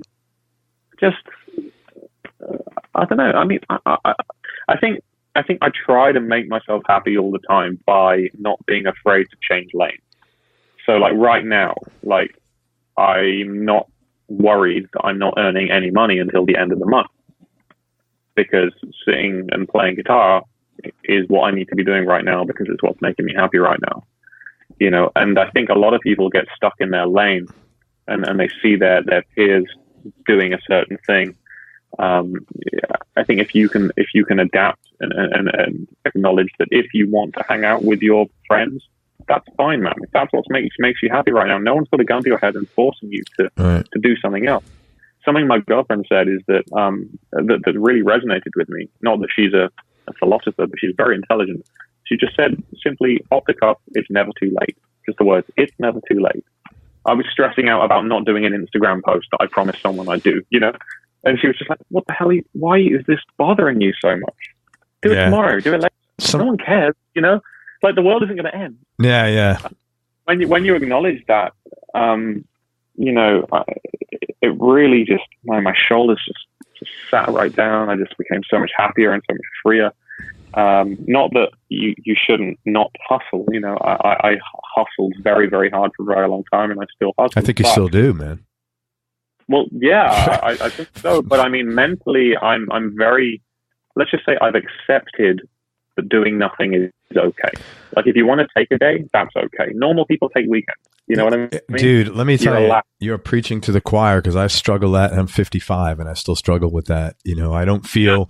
You're aware of it, though. You're aware of it. I'm painfully aware of it, Well, you know what? I even this sounds ridiculous, but when my kids come over now, because there's only one living at home, so when my two sons come back over with their girlfriends for barbecue, whatever, I am always available. And up until like this year, that wouldn't be the case. I'd be working for a couple of hours and then come out. And now I'm like, I miss them. When they come over, I'm there, not for them, for me. I'm sure they're benefiting because they want dad around. But so I struggled with that, and I still do. I have to, I force myself to go to the gym pretty much 5 days a week. I practice my guitar every day for at least 30 minutes. I have to, because that breakdown thing, it's real, man. If you're not feeding yourself. And when you've gone through the burnout, man, it's like there's nothing quite like that awakening afterwards of, oh, I need to get my shit together. I had the other time I burnt out really badly. I was on a plane from Colombia, and I also had food poisoning. Oh my God, that is the worst. I swear, the most horrific day of my life. I swear, being trapped there, just anyway, like horrible. I'm sure people can imagine. But yeah, I mean, the funny thing is, you mentioned about the kids thing. I don't have kids or a pet or anything like that. My friend Justin Sandico, who I don't know if you know JustinGuitar.com. I know who he is. Yeah. Man, you should have him on your show, because he's a really close friend, and he's one of the original guys that reached out to me when I first put some stuff online, and we speak all the time, and he was saying the same thing, man. It's like, he was saying, I never realized how not busy my busy life was until I had a kid. And then he got a dog, Yeah. And now he's just like, well, it's funny really because to prioritize and categorize things and change the levels of work to, he's saying there's some work that's absolutely essential, some that's not essential, some that can wait a week, some that can wait a day. And he's very organized like that. But he's a great guy, man. He's full of really good wisdom about managing your stuff, really, really fascinating guy to talk to. Well, it's funny because I used, I get his emails, and after he had his child, he would send out emails much more sporadically, and he'd say, "Hey, I'm really sorry," and I was laughing, shaking my head. I'm like, duh, did you? What did I get it? I get it. Yeah. You didn't. I know you didn't realize this, but you're going to be saying, "I'm sorry," and there's no. And the other thing is too, having been run business for so long, you don't necessarily always have to apologize. It's not like people are pretty forgiving, and you start realizing that it's okay to sort of like do your own thing, as long as it's being sincere. People aren't saying, I can't believe you didn't come out with your email on Sunday when you normally come out.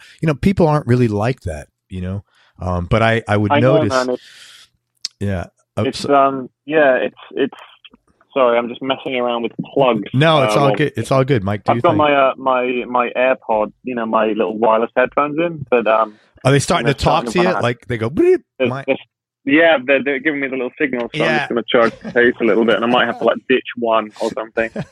I got these, and man, a touring friend recommended that. I don't buy a lot of things. I'm quite a minimal person. I mean, I live out of a suitcase half the time, but those things make things very easy when you're running around. You're on an airplane. Yeah, but awesome. A week after I got it, I freaking left it in Amsterdam airport, didn't I? Oh. So for those people listening that think AirPods, you'll lose them all the time. You really do. You do lose them. The people that say you don't lose them, they're the lucky few. So I bought another pair, but there we go. So they're charging right now. It's funny you mentioned that. Last Friday, Blake Shelton, the country artist, was in town here, and I know his lead guitar player and also the opening act. I knew a couple of people in the band, so we got invited to the show, and we hung out at the after party, and Ann was with me, and we, Bo Tackett, who's just a wonderful human being, took us out back, and I'd seen buses, and showed Ann the inside of the bus, and the next day she said, "Wow, I can't believe I thought these guys lived a much more glamorous life. It's really difficult." And I'm like, yeah, and these guys are living first class.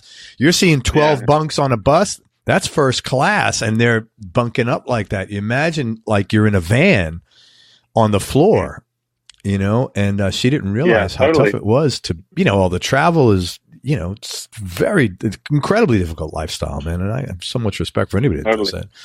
So totally. I mean, I tell you one thing, the Justin Heyward gig, it really has kind of ruined touring for me. You're spoiled, man. I'm kind of, the very first tour we did, especially. I mean, the thing is that, having the crew and the infrastructure and everything like that to do a very, very well-oiled tour, treating the crew well and giving them good, good rest days and good accommodation and stuff, that really makes a big difference to the morale of the group, and Justin treats everyone really, really well, which is wonderful. And unfortunately, the acoustic guitar scene is really, really supportive in that regard as well. The promoters that I've worked with and the agents that I've worked with, everyone really looks after you.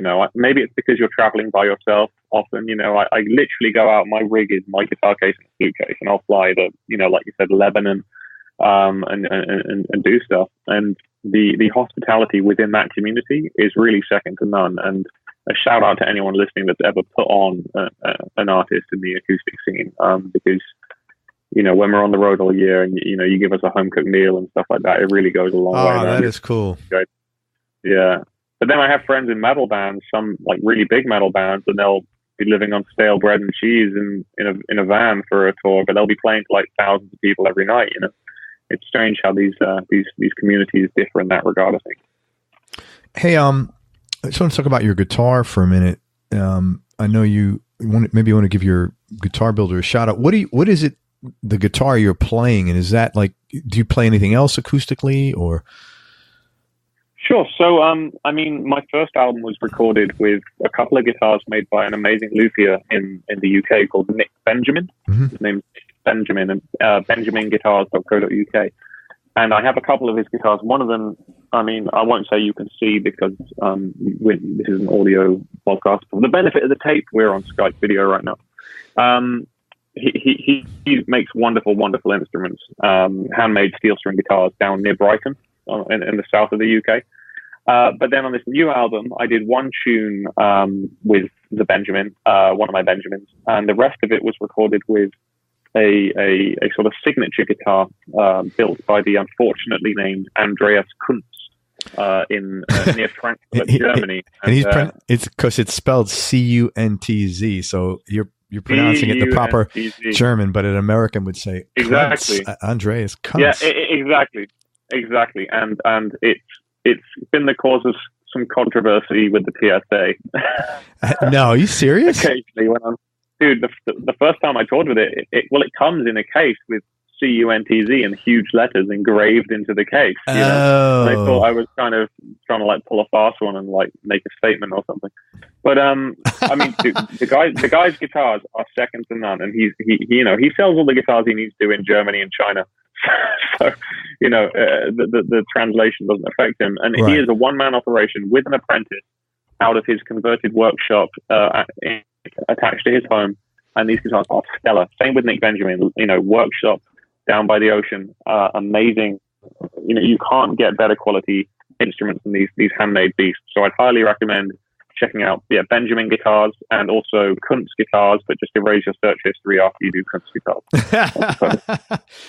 And do your listeners, are they nerds about like gear? Oh, absolutely. Yeah. Spill the beans, man. Oh yeah. Well, dude, I'll give a shout out to Damasio. Obviously you met Wilson. Yeah. Larry Damasio, myself, and Nick Benjamin, who I mentioned before, we actually developed the Black Angel magnetic pickup for acoustic guitar together, which is a magnetic sound hole pickup that's passive and has a phase switch on it, which is really cool because when you're using multiple pickup systems, you want to have that control.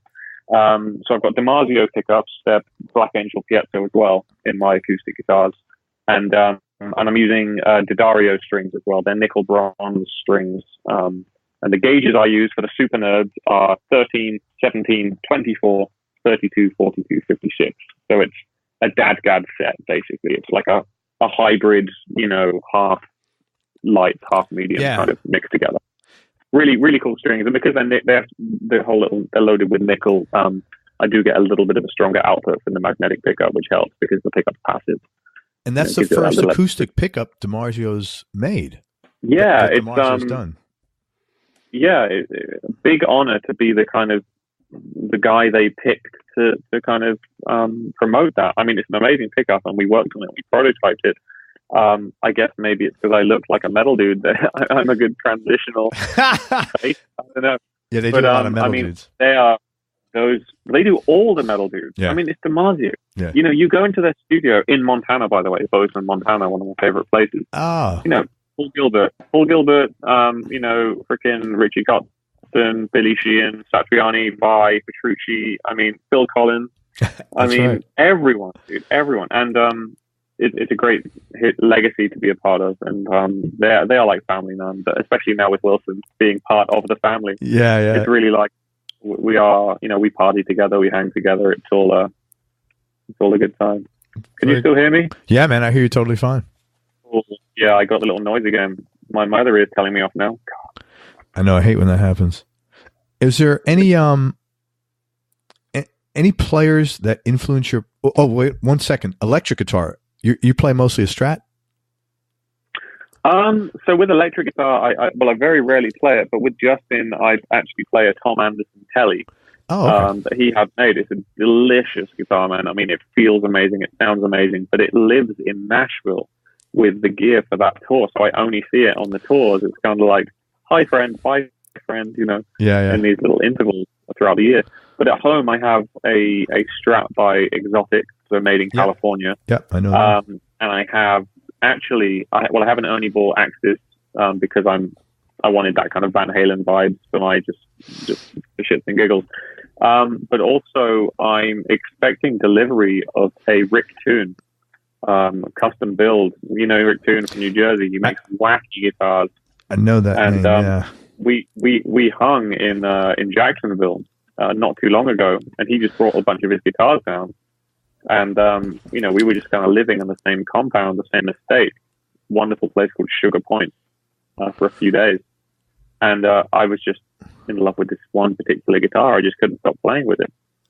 And he was just like, well, I guess it's yours now. Like, that's pretty cool. What? So what is it? Yeah. What does it look? What does it look like? Oh, man, it's fucking cool. It's not like a super, super crazy looking one. It's, you know, I tell you what, by the time this comes out, I'll have it and I'll have posted it. It's just literally stuck in customs right now. I've got to do some paperwork on it tomorrow to get it into the country. But if you find my Instagram, which is instagram.com/Mike_Dawes, I will have posted a bunch about it. It's kind of this beautiful, it's a 6-string. It's got a 10-way pickup selector. So see, that's perfect for a guy like you, because I think like you will probably have that whole thing mastered within a day and a half. Oh man, I mean, I certainly will not, but I'm going to have a lot of fun. It's got a crazy neck roasted maple that's kind of angular. He created this kind of very cool kind of angular neck profile and carbon fiber scratch plate that doubles as a Faraday cage to get rid of a single coil harm. Just all kinds of crazy stuff. It's got a special patented bridge that I'm sure his website could tell you a lot about. I think it's called the Go Hawk. I think that's it's a prototype. I think it was the final prototype of this new line of guitars he's going to create. But for those interested in checking out his stuff, and he's made guitars for Toto Nabasi and Javier and people like that. Rick Toon is his name, so RICK, and his last name TOONE. And his website is fascinating. Really good photos, lots of good information about his electric guitars. And I'd highly recommend checking them out. I mean, this guitar was something else, man. I mean, this is not a paid post other than that he generously let me keep this guitar, which, you know, doesn't, I do not take lightly. This is based out of love. This thing is next level. And, very cool. I'm looking forward to hopefully recording with it. You know, I want to build some electric guitar into my repertoire. I think that'd be great. And from you'd probably even expand your audience. Not that that's what you're doing it for, but I'm sure you would, because your playing is wonderful, and people that are into electric would now get turned on. It'd be awesome. Desert Island Discs, man. And let me explain this. So I realized I'd interviewed a bunch of English guys, and every time I'd say Desert Island Discs, they'd tell me they're singles. And I asked them, I said, when you say Desert Island Discs here, it's like CDs. And they said, the problem is here, there's a radio show for ages called Desert Island Discs, and they're playing singles. So I got to qualify that. Desert Island CDs. Okay, cool. So Desert Island albums. Yes, Desert Island albums. Yeah. How many do I get? Yeah, small handful, 3, 4, 5. You have to quantify this stuff, Craig. This is important. Okay, 5. Let's say 5. Oh man. Okay. So, Okay, one record I have to put in there is Sound Awake by Carnival. So there's a band from Australia called Carnival, with a K. So it's Karnivool. And the album's called Sound Awake. And it's kind of a prog metal record. It's not a crushingly heavy thing with screaming or anything, and no real shreddy guitar solos. But just beautiful, beautiful music. It's heavy in places where it needs to be. It's stupidly poetic and peaceful and introspective when it needs to be. And it's one of those records that's considered by that community to be like a perfect record. Carnival. Everything about it as an album is perfect. Very perfectly cool. executed. And there's a When the Levee Breaks John Bonham sample in one of the songs, which is pretty cool. It is cool. So that's got to be one of them. I'd say I should probably throw in a fingerstyle guitar record. Intuite by Pierre Ben Susan is a special record. That's part of my upbringing. So Intuite or Intuit, French language. It's the album cover where his face kind of looks like a tree. And it's by Pierre Ben Susan. Pierre spelled like Pierre, and then Ben Susan, BenSusan. That's some crazy next level guitar playing, and that contains a song called So Long Michael, which I learned growing up, which is Pierre's dedication to Michael Hedges after Michael Hedges passed away. An amazing record, and my godfather actually designed the tab book back in the day. That's how I got connected with Pierre. Wow, that's wild. Yeah, my godfather is a graphic designer who works on Pierre's CD covers and publications and things like that. So that's my connection to the world of that. Okay, so far you have Carnival and Pierre Ben Susan. What would be the next one? Okay, next Desert Island Disc. You know what? There was a record that I discovered when I was at school, which, man, I mean, I bought that record 3 times because I wore it out 3 times. That's or wore it out impressive. twice. That was Scenes from Memory, Metropolis Part 2, Dream Theater. Classic album, the first ever concept album I heard, and I played that thing out, man. When I was playing electric guitar back in the day as well, I tried to learn all those licks, all those Petrucciisms. Crazy, man. I adore that record. It's going to stay with me for the rest of my life, that's for sure. I got him coming on the show. They're just doing their tour now. We're trying to work out logistics. Oh, nice, man. Yeah.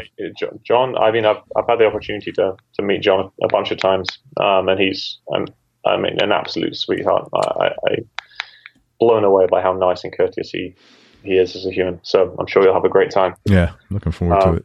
Yeah, man. A fourth. Where are we? We're on 3. Mm-hmm. I'm gonna. You know what? Maybe we should just keep it as those 3. I mean, that's. Oh, you're the first person to ever ask for less. Well, the thing is, those 3 are so important to me on so many different levels that I feel like the other 2 would be like honorable mentions. You know what I mean? Yeah. Okay, I tell you what. Let me do another one. My buddy. I'm gonna give a shout out to my buddy Petteri Sariola again. Petteri Sariola. He released a record called Phases back when it was the MySpace days, and I messaged him on MySpace, and saying that, oh, hey, I just discovered your music. I think you're amazing. And he emailed back saying, hey, what's your address? And I told him my little student address, and he just sent me a copy of his record. That is really cool.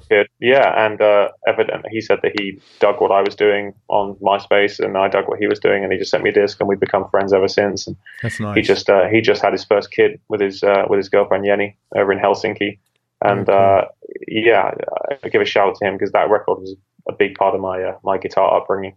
And finally, Sariola Phases. Yeah, it's a bit of a Frankenstein's monster of a record, man. He's got what's the guy's name? Living Colour bassist Doug Wimbish. Yeah. He's got him on the track. And finally, let's bring it home back to the. You know what? Let me do the shout out. Let's go for the Periphery guys, seeing as they're all absolute bloody lovelies, and they're releasing their new record now, which will probably be out. Even.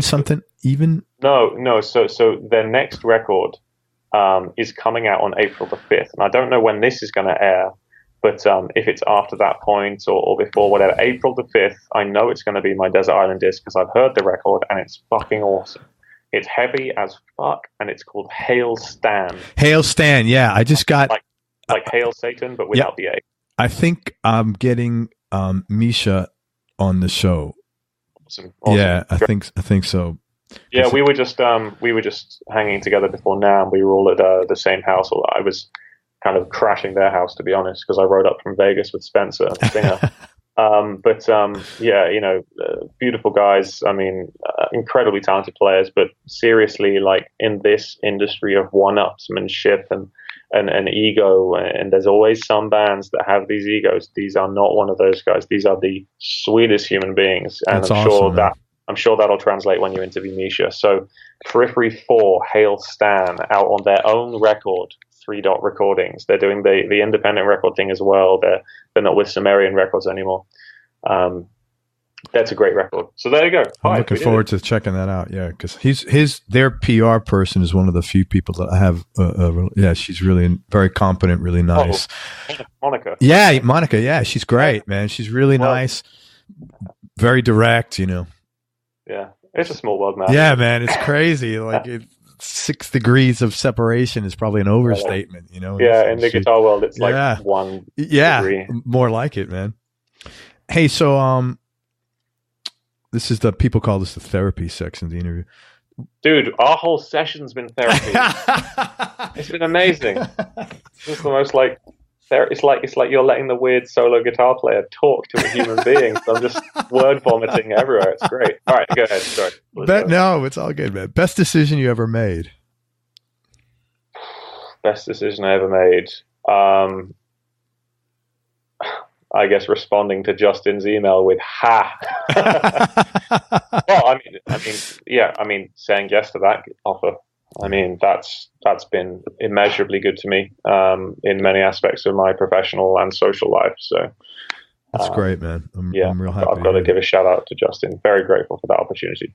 And you know what, man? It's good that you've gotten this because you work so freaking hard, man. So it's like, sometimes the sun and the moon and the stars align up and what's supposed to happen happens. So, man, I know you deserve it. So, and I know he's feeling probably the same way about you, I would imagine.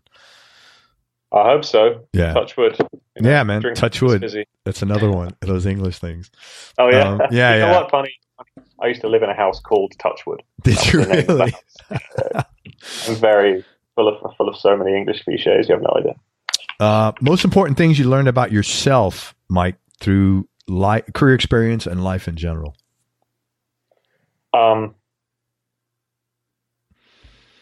Learning that it's the best things that I've learned, I suppose I could phrase it as, were that it's okay to change lanes to follow what makes you happy at the time. Just because you started out with a specific goal doesn't mean that you have to stick with that. It's okay for goals to change as long as it's what brings you happiness, in this business, the landscape's changing so much. The traditional model of leaving school and saying, I want to be a doctor, and going through that path and reaching that goal, it's a very different thing in the music business. You can start out saying, I want to be a guitar player, and then you can end up playing bass in a touring band whilst also being a professional YouTube commentator. These are things, and a record producer. Exactly, and a producer or a tour manager or whatever. These are all very different things. It's okay to change lanes to follow what makes you happy. And also the thing that I was told, which was just, it's never too late. It was such a throwaway comment that just really resonated with me. Don't get bogged down in missing an obscure self-imposed deadline. It's not the end of the world. If it's going to burn you out, take some time. I also learned the value in watching movies and seeing friends in order to inspire genuine creativity. There were times in my career so far where I felt the pressure to create. And when I'm feeling the pressure to create it, I never created my best work. Whereas if I, say, had been playing video games for 3 days straight, and then I was so sick of video games and so sick of screens to the point that all I want to do in this whole goddamn world is just play guitar, then I come up with my best stuff, Stepping away from the instrument is an invaluable thing to accept. Thanks, man. I think all three of those things are real valuable.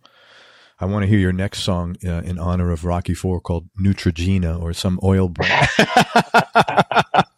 Yeah, I have to brush up on my baby oil. Yeah. For that. The funny thing is with the band in Vegas, we have a song and the working title is Baby Oil, and the chorus is the word baby oil over and over again. There we go. Influences spread far and wide, I suppose. I'm curious about, are you a rule breaker or a rule follower? Because I get the sense there's two parts of you. There's like, the very orderly, maybe OCD part. And then there's the like, fuck it, I'm doing my own thing part. Because that's clear of both. Yeah, it's okay. That's an interesting observation. I mean, I'm definitely a fuck it, I'm doing my own thing guy. Not necessarily because I have a problem with authority and rules, but I have a problem with trust. I think that's part of the reason that I try to self-manage and do everything myself. Is that sure.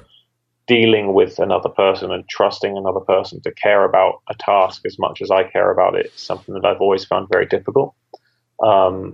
So if breaking the rules is taking on too much responsibility, then I'm definitely breaking those rules. I also find it fascinating watching how things work and looking at data. So, if I see that someone is doing particularly well by doing something that's a bit of a curveball, then I might try and put my own spin on that. Yeah, that's really important. For sure. And I actually, but I do a lot of that curveballing anyway. So I do a lot of first-hand research into things. And I guess an example of this, actually, if I can quantify what I'm trying to say. Yeah. Going back to the Metallica video, the Metallica as a single, the way I released it was a bit of a rule-breaking thing to do at the time in the guitar community, because rather than uploading a music video, I basically convinced a third party to upload it. Now, this was at a time where ego still drives people's upload strategies. And what I mean by that is, if you get a third party to upload your content, it's much better positioning. They're going to get all the, they're getting the views, they're getting the likes. Right. What do I have to show for it to my friends? Am I impressing my friends? No, because I don't have all these subscribers on my page. But the reason I did that is because, hey, I can release a Metallica cover to, 150,000 half Moody Blues, half generic guitar fans, or I can release a Metallica video to 1.5 million metal fans. There's no question that was the best decision. However, at the time, that was a thing that wasn't done. Also, looking at, I know it's commonplace now, but things like making your guitar videos square and putting a little bit of text that verges on clickbait but isn't clickbait. It's just descriptive and eye-catching kind of stuff. Like I bridged that video with, for example, Metallica on one guitar with the Metallica logo, so Metallica fans could kind of automatically see it, and you make it square so it shows on their phones. This is all commonplace stuff now. The stuff that gets me is that when people do that, but they'll write the most insane thing you'll see today, which is a completely subjective and ridiculous statement. But as long as it's kept within the realms of a description, I think it worked, and it was very effective. But then, literally, dude, I mean, we had to, myself and the PR guy I was using for that great PR guy in the UK, great PR company who connected me with Metal Hammer. They had to convince the metal press to upload an acoustic guitar video. They were like, why would we upload an acoustic video? We're metal guys. And they uploaded that, and it went so mega. Dude, the next weeks, months, they were just uploading a shit ton of people's acoustic guitar videos. And it was all the same, man. It was all square videos, System of a Down on one guitar, the same thing. Dude, and I was like, oh, well, there we go. I guess that was me throwing the curveball and other people following that. Yeah. So it's certainly a combination of both of those factors. But I would say that I do not conform a lot more than I do conform. I suppose. Yeah. And I hope I'm not yelling. I switched the benefit of the tape. I switched to. No, you're fine. It sounds actually better. Headphones. It actually sounds better. Yeah, it sounds good. You're not yelling. Well, interestingly, in that case, for the listeners, I was talking about. There you go. No, I was saying there was a company that wanted me to try out some headphones, and if I liked them, I'd say that they were really great, and I never tried it. but this is us. My AirPods ran out of battery, and I switched to these headphones. I unboxed them, and the company is called Mixceder. I don't know how to pronounce that. Mixceder. But the model is called the E9. These are wireless headphones. They work over Bluetooth, but I'm plugged in because I'm charging them. They got noise cancelling, which I've yet to try out, but I'm sure will work great, and I'm going to carry on trying them. Yeah, so the mic sounds great, honestly. Yeah. Well, there we go. Better than AirPods. We have the review from Craig himself. I'll tour around with these for a bit, and when I'm ready to write something in more in depth, that'll be on Instagram and Facebook and stuff. Cool. Tough question, man. What do you like most about yourself? Dude, you're talking to a guitar playing sort of introvert pretending to be an extrovert, moody guy.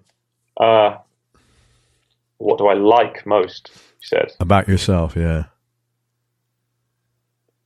Nothing. I hate myself. You know what? I interviewed a guy, and it's like the most famous answer to this question. A guy in LA, Adam Zimmern. He plays with Ziggy Marley. Oh, cool. And he said, I have so much self-loathing. How can I answer that question? That's it. We're on this pursuit of happiness, and I think we're so aware of our pursuit of happiness because we're so bloody miserable.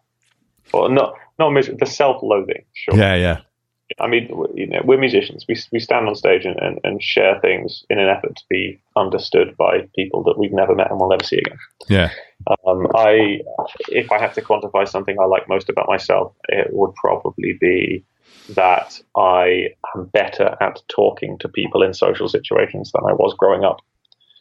And that's come from a job where you're on stage by yourself and you have to just talk to people. I was a very shy kid, and the biggest growth I see is how I handle social situations. That's great, man. It's such a valuable skill, man. Oh, cool. Yeah, I think it is. And it's actually provided a lot of opportunities career-wise. A lot of opportunities have come from the social side of things rather than the actual playing, funnily enough. So I'm only saying that because I think it's quantifiable, but I still don't really have anything particularly positive to say about myself. You know, you had to close with that. I just want to qualify. I really have nothing good to say about myself. Thank you for your. Just in case I didn't make it clear, yeah. I'm better socially, but I have nothing good to say. Yeah, I don't want you to mistake this. I'll end every guitar workshop with that from now on. Oh my God! No, you're good. You're real good socially. That is honestly one of the best skills that. That's really important. It's a lot of good times come from being able to hang with groups and navigate situations that I would have found awkward as a kid, for sure. Yeah, man. Well, you're doing great for whatever that's worth. Oh, thanks, Craig.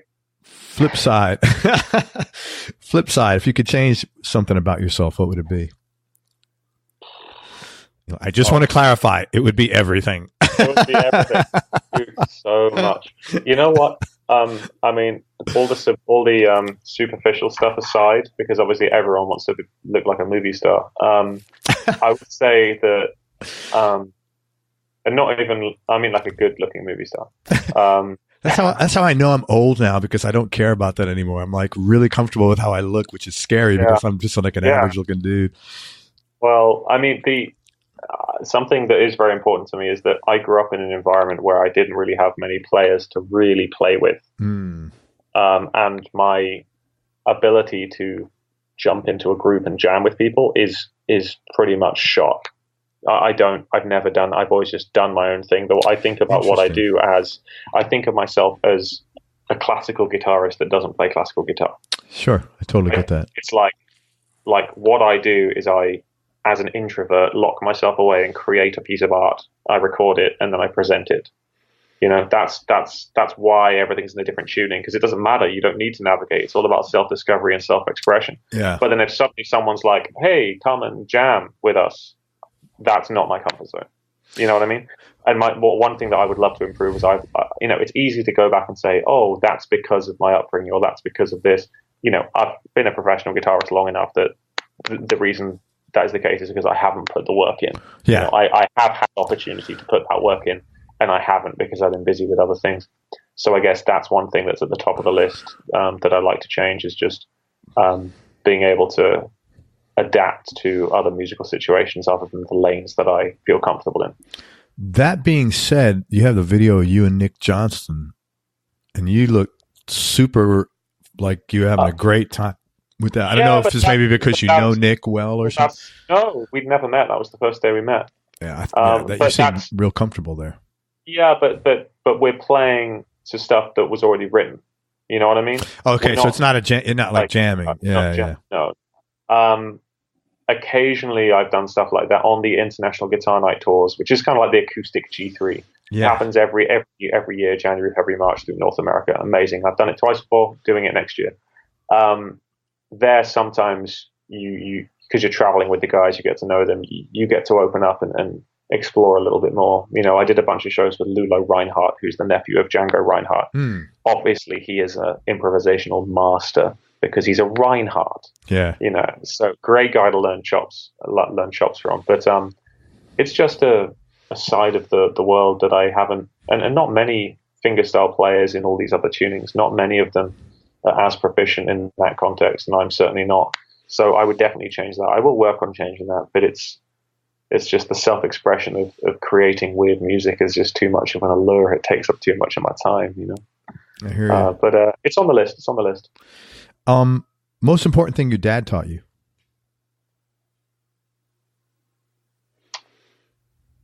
Man.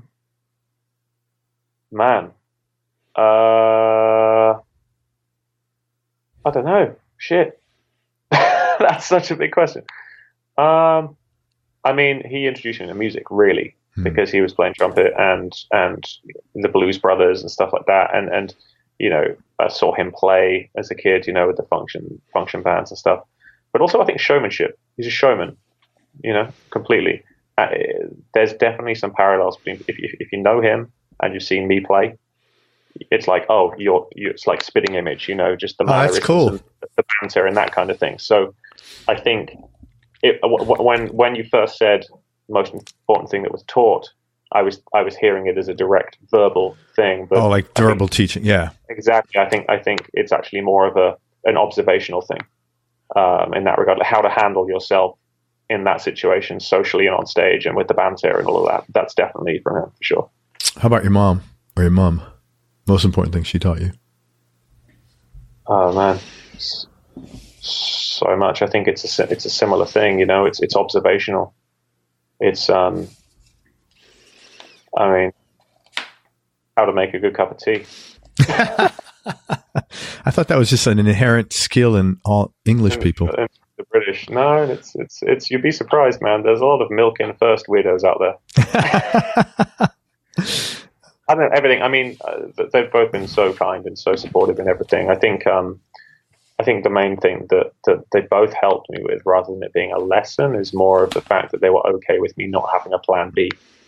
You know? So they were supportive of you. That's so important. Yeah, I mean, a lot of people I speak to, you know, it's a lot of, oh, you want to do insert creative pursuit here. Yeah. You want to do this, it's your backup. And I never had a backup. I was just like, oh, I'm going to play guitar. And I never had anyone saying, you know, what if you can't play guitar, or what if you're not going to play guitar? It was always, oh, cool, that's what Mike's going to do.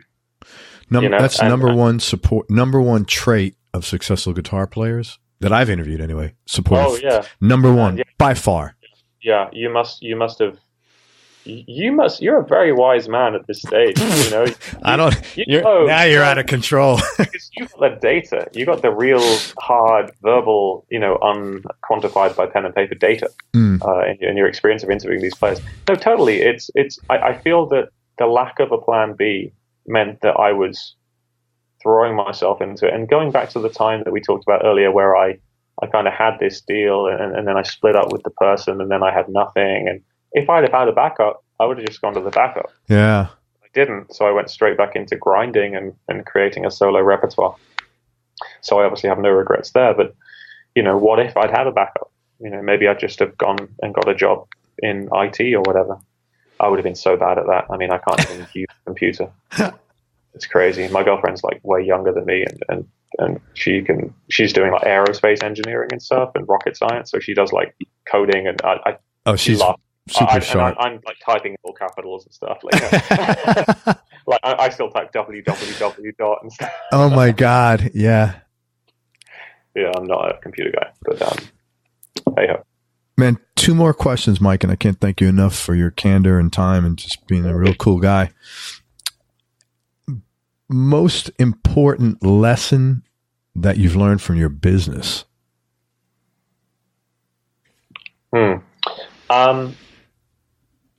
It's interesting because I've learned so much, but I'm so stubborn that some of the things I've learned I don't actually adapt into practice.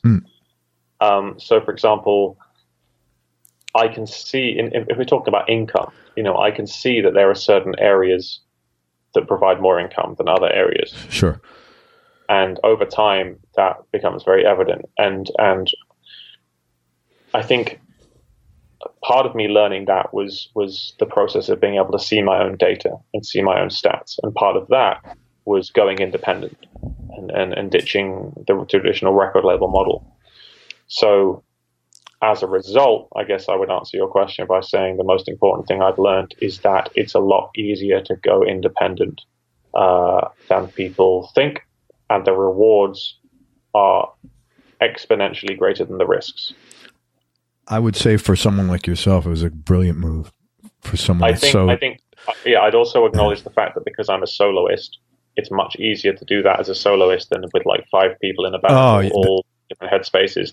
And that's also where management thrives. Having a band manager is a lot more of a necessity than having a manager of a soloist. Totally. But and also one thing I learned is that it's okay to delegate. That's good. That's important. I mean, this is as I said, I don't necessarily put all this into practice, but I'm very aware that if the right person comes along and can do, for example, yesterday I was in the studio. I'm working on a live album. Oh, that's awesome. I got some live tracks in from the last US tour, and I was going through them, seeing what was good and what wasn't. But I was working with one of the best engineers I've ever met in my life. I wasn't doing it myself. Yeah. I'm working with a guy who knows his shit, who has grown up just around audio engineering. So with that stuff, when it comes to the sonic product of what I'm going to release, I don't mind paying, a good amount of money to a true professional, who's a true master of their craft. Yeah. It's always best to do, it's like you could probably repair your own roof as well. Right. But do you really want to do that? Exactly. Exactly. I mean, you're not paying for their time. You're paying for their life's experience and their time. Totally. Yeah. And this is what really pisses me off when people talk like this about like photographers, for example. Oh, why would you charge this? Oh, I could do that. And then you get a truly incredible material from these people. Also, I'm colorblind, dude. I'd be rubbish at photography. I can't do any of that stuff, any of that visual stuff. Well, plus the opportunity cost. What can you be doing with that time instead that's more rewarding, more beneficial financially? Sometimes if you're doing nothing, like I'd rather do nothing than be up on my roof fixing it, to be honest with you. I completely relate to that. Yeah. I mean, time is money is the oldest expression. You can make more money. You can't make more time. That's the thing. I mean, dude, I have a huge waiting list of students because I used to teach, and I used to teach on Skype. I used to teach fans, and now I just don't do it because I don't have time. But even right now, dude, like after this, sure, I have some time, and I have a big waiting list of people that I could teach, but I don't have the headspace yet to open that up. So I will at some point, whenever I do get a decent amount of time, and I've just put out a record and I'm not in writing mode, I will do lessons again. By the way, if you're listening and you're interested in learning, hit me up with an email and I'll put you on this waiting list. Hit you up. Yeah, where can they? Is there a contact form on your website? Yeah, there's a contact form on my website. I made the website myself, so it's not super technical. So sometimes there's problems with the capture and the things being case sensitive and whatever. But as long as you look out for that, it'll come through to me at my email address. And then I basically save your contact. I'll hit you up with a response, and say if your inquiry is about wanting to do a lesson, get together on Skype, I'll just let you know what the information is and archive you and hit you up when I open up slots again. Very cool. And Mike, last question: biggest change in your personality over, say, maybe the last 5 years, and how much of that change has been intentional, and how much is just a natural part of aging? Wow. I think that question would be better answered by someone who is older than me and has seen. It's like you can't feel how much taller you are, but if you look at photos and snapshots, you can see it. I mean, I'm okay. So I was with this very cool guy named Steve. I won't give out too much of his personal information, but he's a business guy. He's a super guitar fan, incredibly knowledgeable about gear and music. And because he's a business guy, he sort of mentioned to me that the traditional way people go through life is their 20s are like learning what it is that they're wanting to do, whether they know already, but maybe something's changed. It's generally a learning period. You may be learning the skill, Sure. And 30s is more settled in, and that's earning, right? And then 40s is more kind of chilling and being like, willing yourself to reap the rewards of all of those, the past couple of decades. Now, for me, I've kind of jumped a decade on that in that I was learning in my teens and earning in my 20s, and now I'm entering into my 30s. I'm sort of content with the idea of putting happiness and music and creation and all the arty right side of the brain stuff first and the business stuff second. And what I mean by that is I've created enough I've created enough taps that are dripping in income that I'm sort of allowing myself to breathe and be a more relaxed human being. So I'd like to think that as I turn 30 this year, I become more relaxed and content and have more of accept that I'm going to have a proper home life. Whilst the benefit for the fan base is that they will be getting much more music as a result. I guess to sum up, I'd say I feel the pressure to grind lessening, and the opportunities to provide people with more music and strategic touring growing. So less hit and runs, less traveling to China just for one show, and more let's do 2 tours a year that are very strategic and cover all my fan base areas. That's great, man. I guess I'm trying to be smarter with what I say yes to, and try and It sounds like you're just taking better care of yourself, is what it sounds like. To be honest with you, ultimately, trying to put myself before the grind. And the good hustle. for you, man. Well, you've earned it. Well, dude. I mean, I say this every year. Yeah, we'll have to check in with you in like a year and a half or 2 years. Every Christmas, right? So every December I take off touring, and it's always family and friends because it's Christmas, Yeah. It's always the same. So what are you going to do next year? I'm like, I'm thinking of taking it a bit easier next year. Never happens. Never bloody happens. It will at some point. Yeah. It will at some point. I'm super aware of it now, and I'm playing guitar every day, and I'm writing. I just disappeared off to a little country lodge for a week just to do a little writing retreat, and came up with some cool stuff there. And awesome. Putting the music first. I guess that's how you could think of it. Man, first of all, thank you very, very much. You're a lovely guy, and you're really cool to talk to, and I really appreciate how sincere you've been, and you're a beautiful player. Let me tell people where to get turned on to you. So, first of all, check out Mike's website. I know he said he built it himself, but it actually is a very good, very robust website. It's at MikeDawes.com, M-I-K-E, Mike. I'm not going to spell that. DAWES.com. If I have to spell that, you're in trouble. Or if you're in England, you can just go to MikeDawes.co.uk. And he's on Instagram at Mike_Dawes. He's on YouTube and Facebook, which definitely check him out on. He's got a great YouTube channel. And that's at both YouTube and Facebook is at Mike Dawes Official. If you are interested in lessons, go to his website, MikeDawes.com, and go to the contact tab and just mention to him that you're interested in that, and he will add you to the list. What else? July.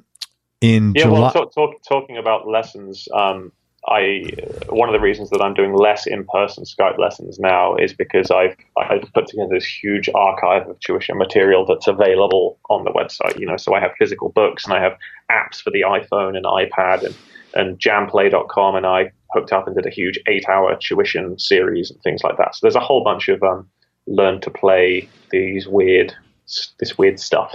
No, but if you're into it, man, and you want audio and video lessons from Mike, please check out those things because they're great resources. Totally. For sure. And again, it's at MikeDawes.com. Also, in July, he's doing a music camp with Andy McKee. So it's on Mike's website, and you can also go to Andy McKee's website. In July, the Tommy's Tours. That's also in July, isn't it? Yeah, it's mid-July, just before that on the East Coast. That's between the 15th of July and the 24th. And then also, if this isn't announced yet, but maybe it'll be announced by the time this is out, there'll be multiple US Justin Heyward, Mike Dawes tours this year, and also we're going to be doing a UK tour in September. That's very cool. And go check out, you can meet Mike at the Intermission. So just go say hello to him and tell him you heard him on the show and all that good stuff. And also go to Spotify and go to Mike Dawes. Again, it's Dawes, and check out his the Acoustic Drive, which is his personal, all of his influences that he's put up there, and just his own Spotify list. And you can follow Mike on Spotify as well. Mike, one of the, in talking about equipment, I know one of the pieces of equipment that you're usually associated with is Tonewood. Yeah, man. Tonewood out. Yeah, man. do you want to talk about that? Yeah. So this is this kind of mythical, weird, wizardy device that I've been using, I guess, on and off, and I only don't really use it when I'm on stage for actual shows where I have to plug in all my pickups and stuff. Whenever I'm writing on the guitar or just practicing, or even in some cases live, I'll unplug, put the Tonewood amp on, and walk around the room. I use this thing. It's called the Tonewood amp, and it's very unique. It's essentially a little lunchbox-sized device that sticks magnetically to the back of your acoustic guitar.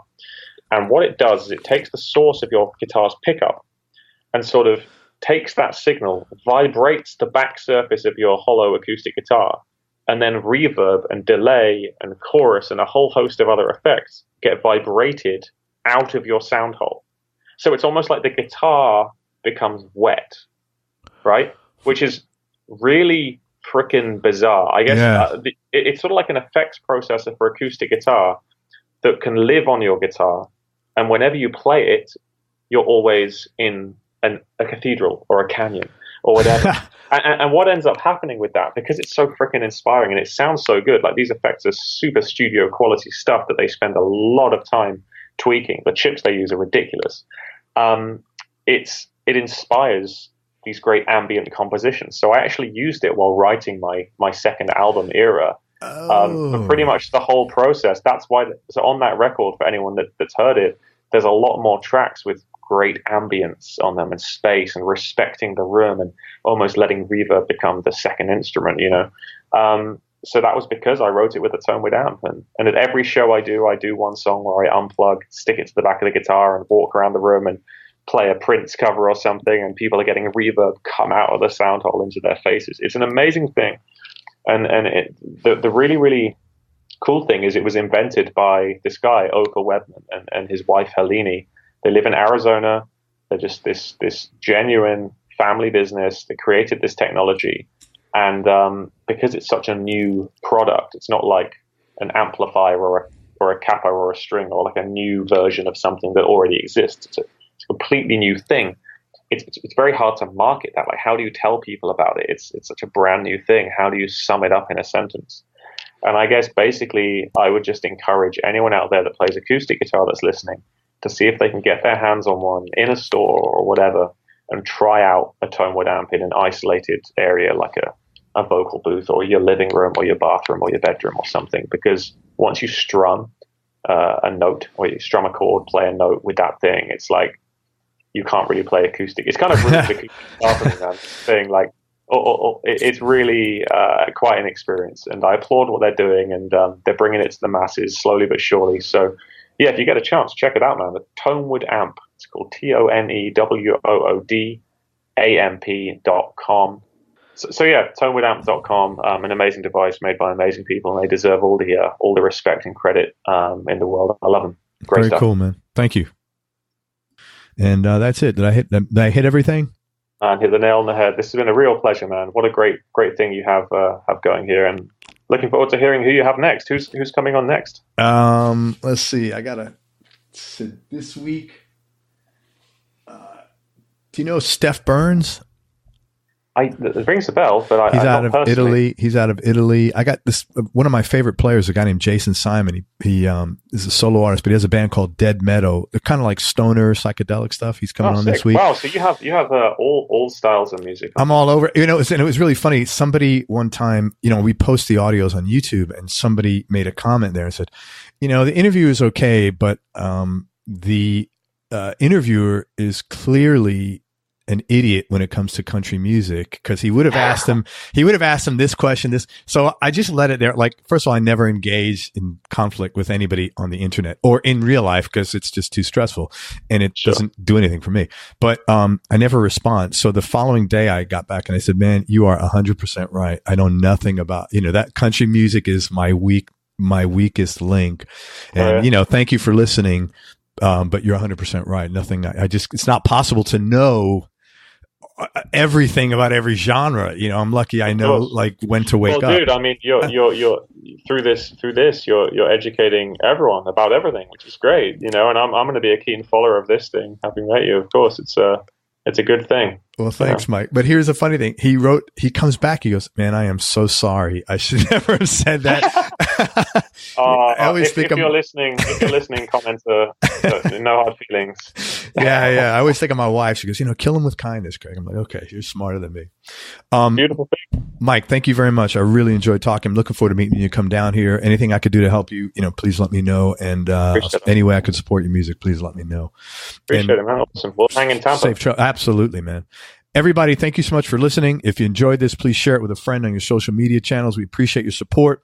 Thanks again to Mike Dawes for spending time with us. I appreciate it. Please check out Mike's music at MikeDawes.com, Instagram, Mike_Dawes, and YouTube and Facebook at Mike Dawes Official. And go see him on the road, whether he's on solo tour or with Justin Hayward. He's an incredibly talented, really unique, and very genuine human being and player, and that comes across in his playing. Make sure you go to everyonelovesguitar.com, sign up to get on our newsletter list so you and I can connect. And most important, remember that happiness is a choice, so choose wisely. Be nice, go play your guitar, and have fun. Till next time, peace and love, everybody. I'm out. We hope you enjoyed this show. If you did, subscribe to the Everyone Loves Guitar podcast, and you can do this online at everyonelovesguitar.com or on iTunes. And if you like the show, please leave us a 5-star positive review. The more 5-star reviews we get, the higher our show ranks, and higher rankings mean we get to continue speaking with cool, interesting guests on our show. We'll see you on the next episode, and until then, keep playing your guitar and have fun making music.